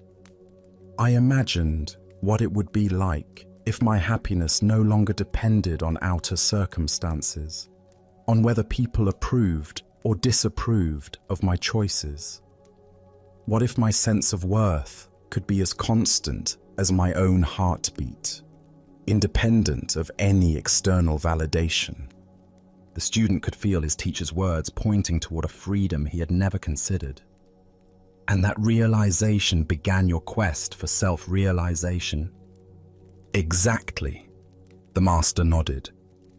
That was when my true spiritual journey began, not with seeking something outside myself, but with discovering what was already complete within. After contemplative silence, the student asked, and did you never again desire their pride? Did that longing completely disappear? The master chuckled softly. Oh, my ego certainly continued to desire approval. Conditioned patterns don't vanish overnight, but something fundamental had shifted in my relationship to those desires. I no longer completely identified with my ego as I had before. He gestured toward the darkening garden, where fireflies had begun their dance. I learned to see those approval-seeking thoughts as passing phenomena, like these fireflies appearing and disappearing. I could observe them with interest and compassion, but I no longer gave them power to determine my worth. So you still cared what others thought? The student asked. I respected their opinions and honored their perspectives, the master replied. But I no longer gave them so much weight. Their approval became like weather, sometimes pleasant, sometimes not, but no longer the determining factor in whether I felt at peace with myself. The master's face radiated quiet joy, and never had I felt so free as when I finally released myself in this way. It was like discovering I had been carrying invisible chains for decades, and suddenly they fell away. The love I had been seeking outside was revealed to have been within me all along. Buddha's wisdom reminds us, if you truly loved yourself, you would never hurt yourself with destructive thoughts, actions, or choices.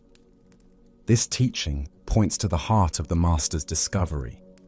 Most suffering stems from the mistaken belief that we must earn the right to love ourselves through external achievements or approval.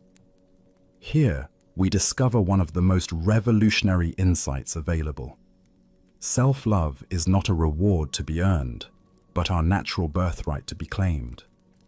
We are born complete and worthy, not because of what we accomplish, but simply because we exist.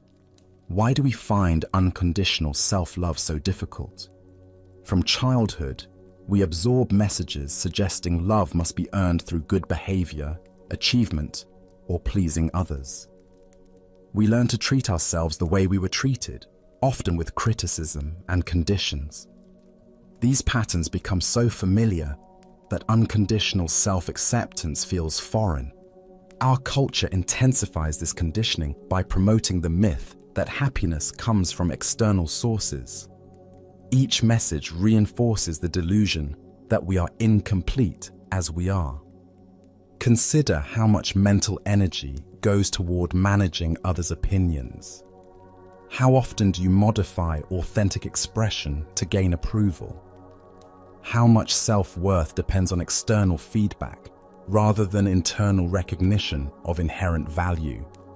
When we love ourselves unconditionally, we create a foundation of fulfillment that allows us to enjoy others' affection without depending on it. We can receive compliments with gratitude rather than desperate hunger, and handle criticism without devastation, because our core worth remains untouched. The Buddha said, "You can search throughout the entire universe for someone more deserving of your love and affection than you are yourself, and that person is not to be found anywhere. You, yourself, deserve your love and affection." This isn't narcissism. It's recognition of fundamental truth about consciousness itself. Tonight, as you rest in this moment's quiet, can you sense the presence that is reading these words? This awareness that knows your thoughts and witnesses your experiences is not improved or diminished by anything that happens. It remains constant and clear, like space itself. What would it be like to treat this aware presence with the tenderness it deserves? Perhaps you could offer yourself the same patience you'd give a beloved child learning, or the same compassion you'd feel for a friend in difficulties. As the Buddha taught, hatred is never appeased by hatred. By non-hatred alone is hatred appeased. Self-criticism is never healed by more self-criticism. Only by learning to love ourselves exactly as we are do we create inner conditions for authentic transformation. In discovering this unconditional love within, we find the freedom we sought through others' approval was always here, beating steadily in our own hearts. Tonight, as we draw this peaceful exploration to its natural end, can you notice how the tranquility you've discovered isn't something you've gained from outside yourself, but rather something you've simply remembered was always there? Can you feel that the deep calm you've encountered this evening doesn't belong to these tales alone, but rests quietly within your own being, patiently waiting for moments like these to reveal itself? The Buddha reminded us that health is the greatest gift, contentment the greatest wealth, faithfulness the greatest relationship. In light of this wisdom, consider how the contentment you seek isn't found in accumulating experiences or achievements, but emerges naturally when you rest in the fullness of this present moment.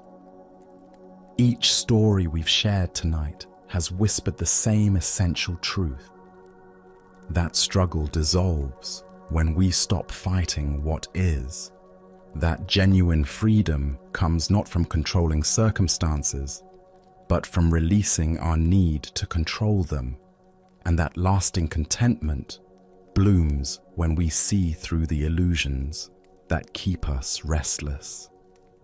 Even when thoughts arise, even when the mind wants to analyze or plan, the understanding you've cultivated tonight has already taken root in your consciousness, becoming a quiet source of strength you can return to whenever life feels overwhelming. Notice, as you settle into rest, that these timeless insights haven't pointed you towards some distant destination, but have gently guided you home to the richness of simply being here, now. In this settling moment, allow yourself to recognize how your perspective has softened, how naturally your body releases tension, and how effortlessly your mind finds its center, clear and undisturbed. These teachings remind us that profound understanding isn't locked away in ancient monasteries or hidden in complex philosophies. It lives in the beautiful ordinariness of conscious presence, in the breath you're breathing right now, in the awareness that notices these words, in the peace that needs no special conditions to exist.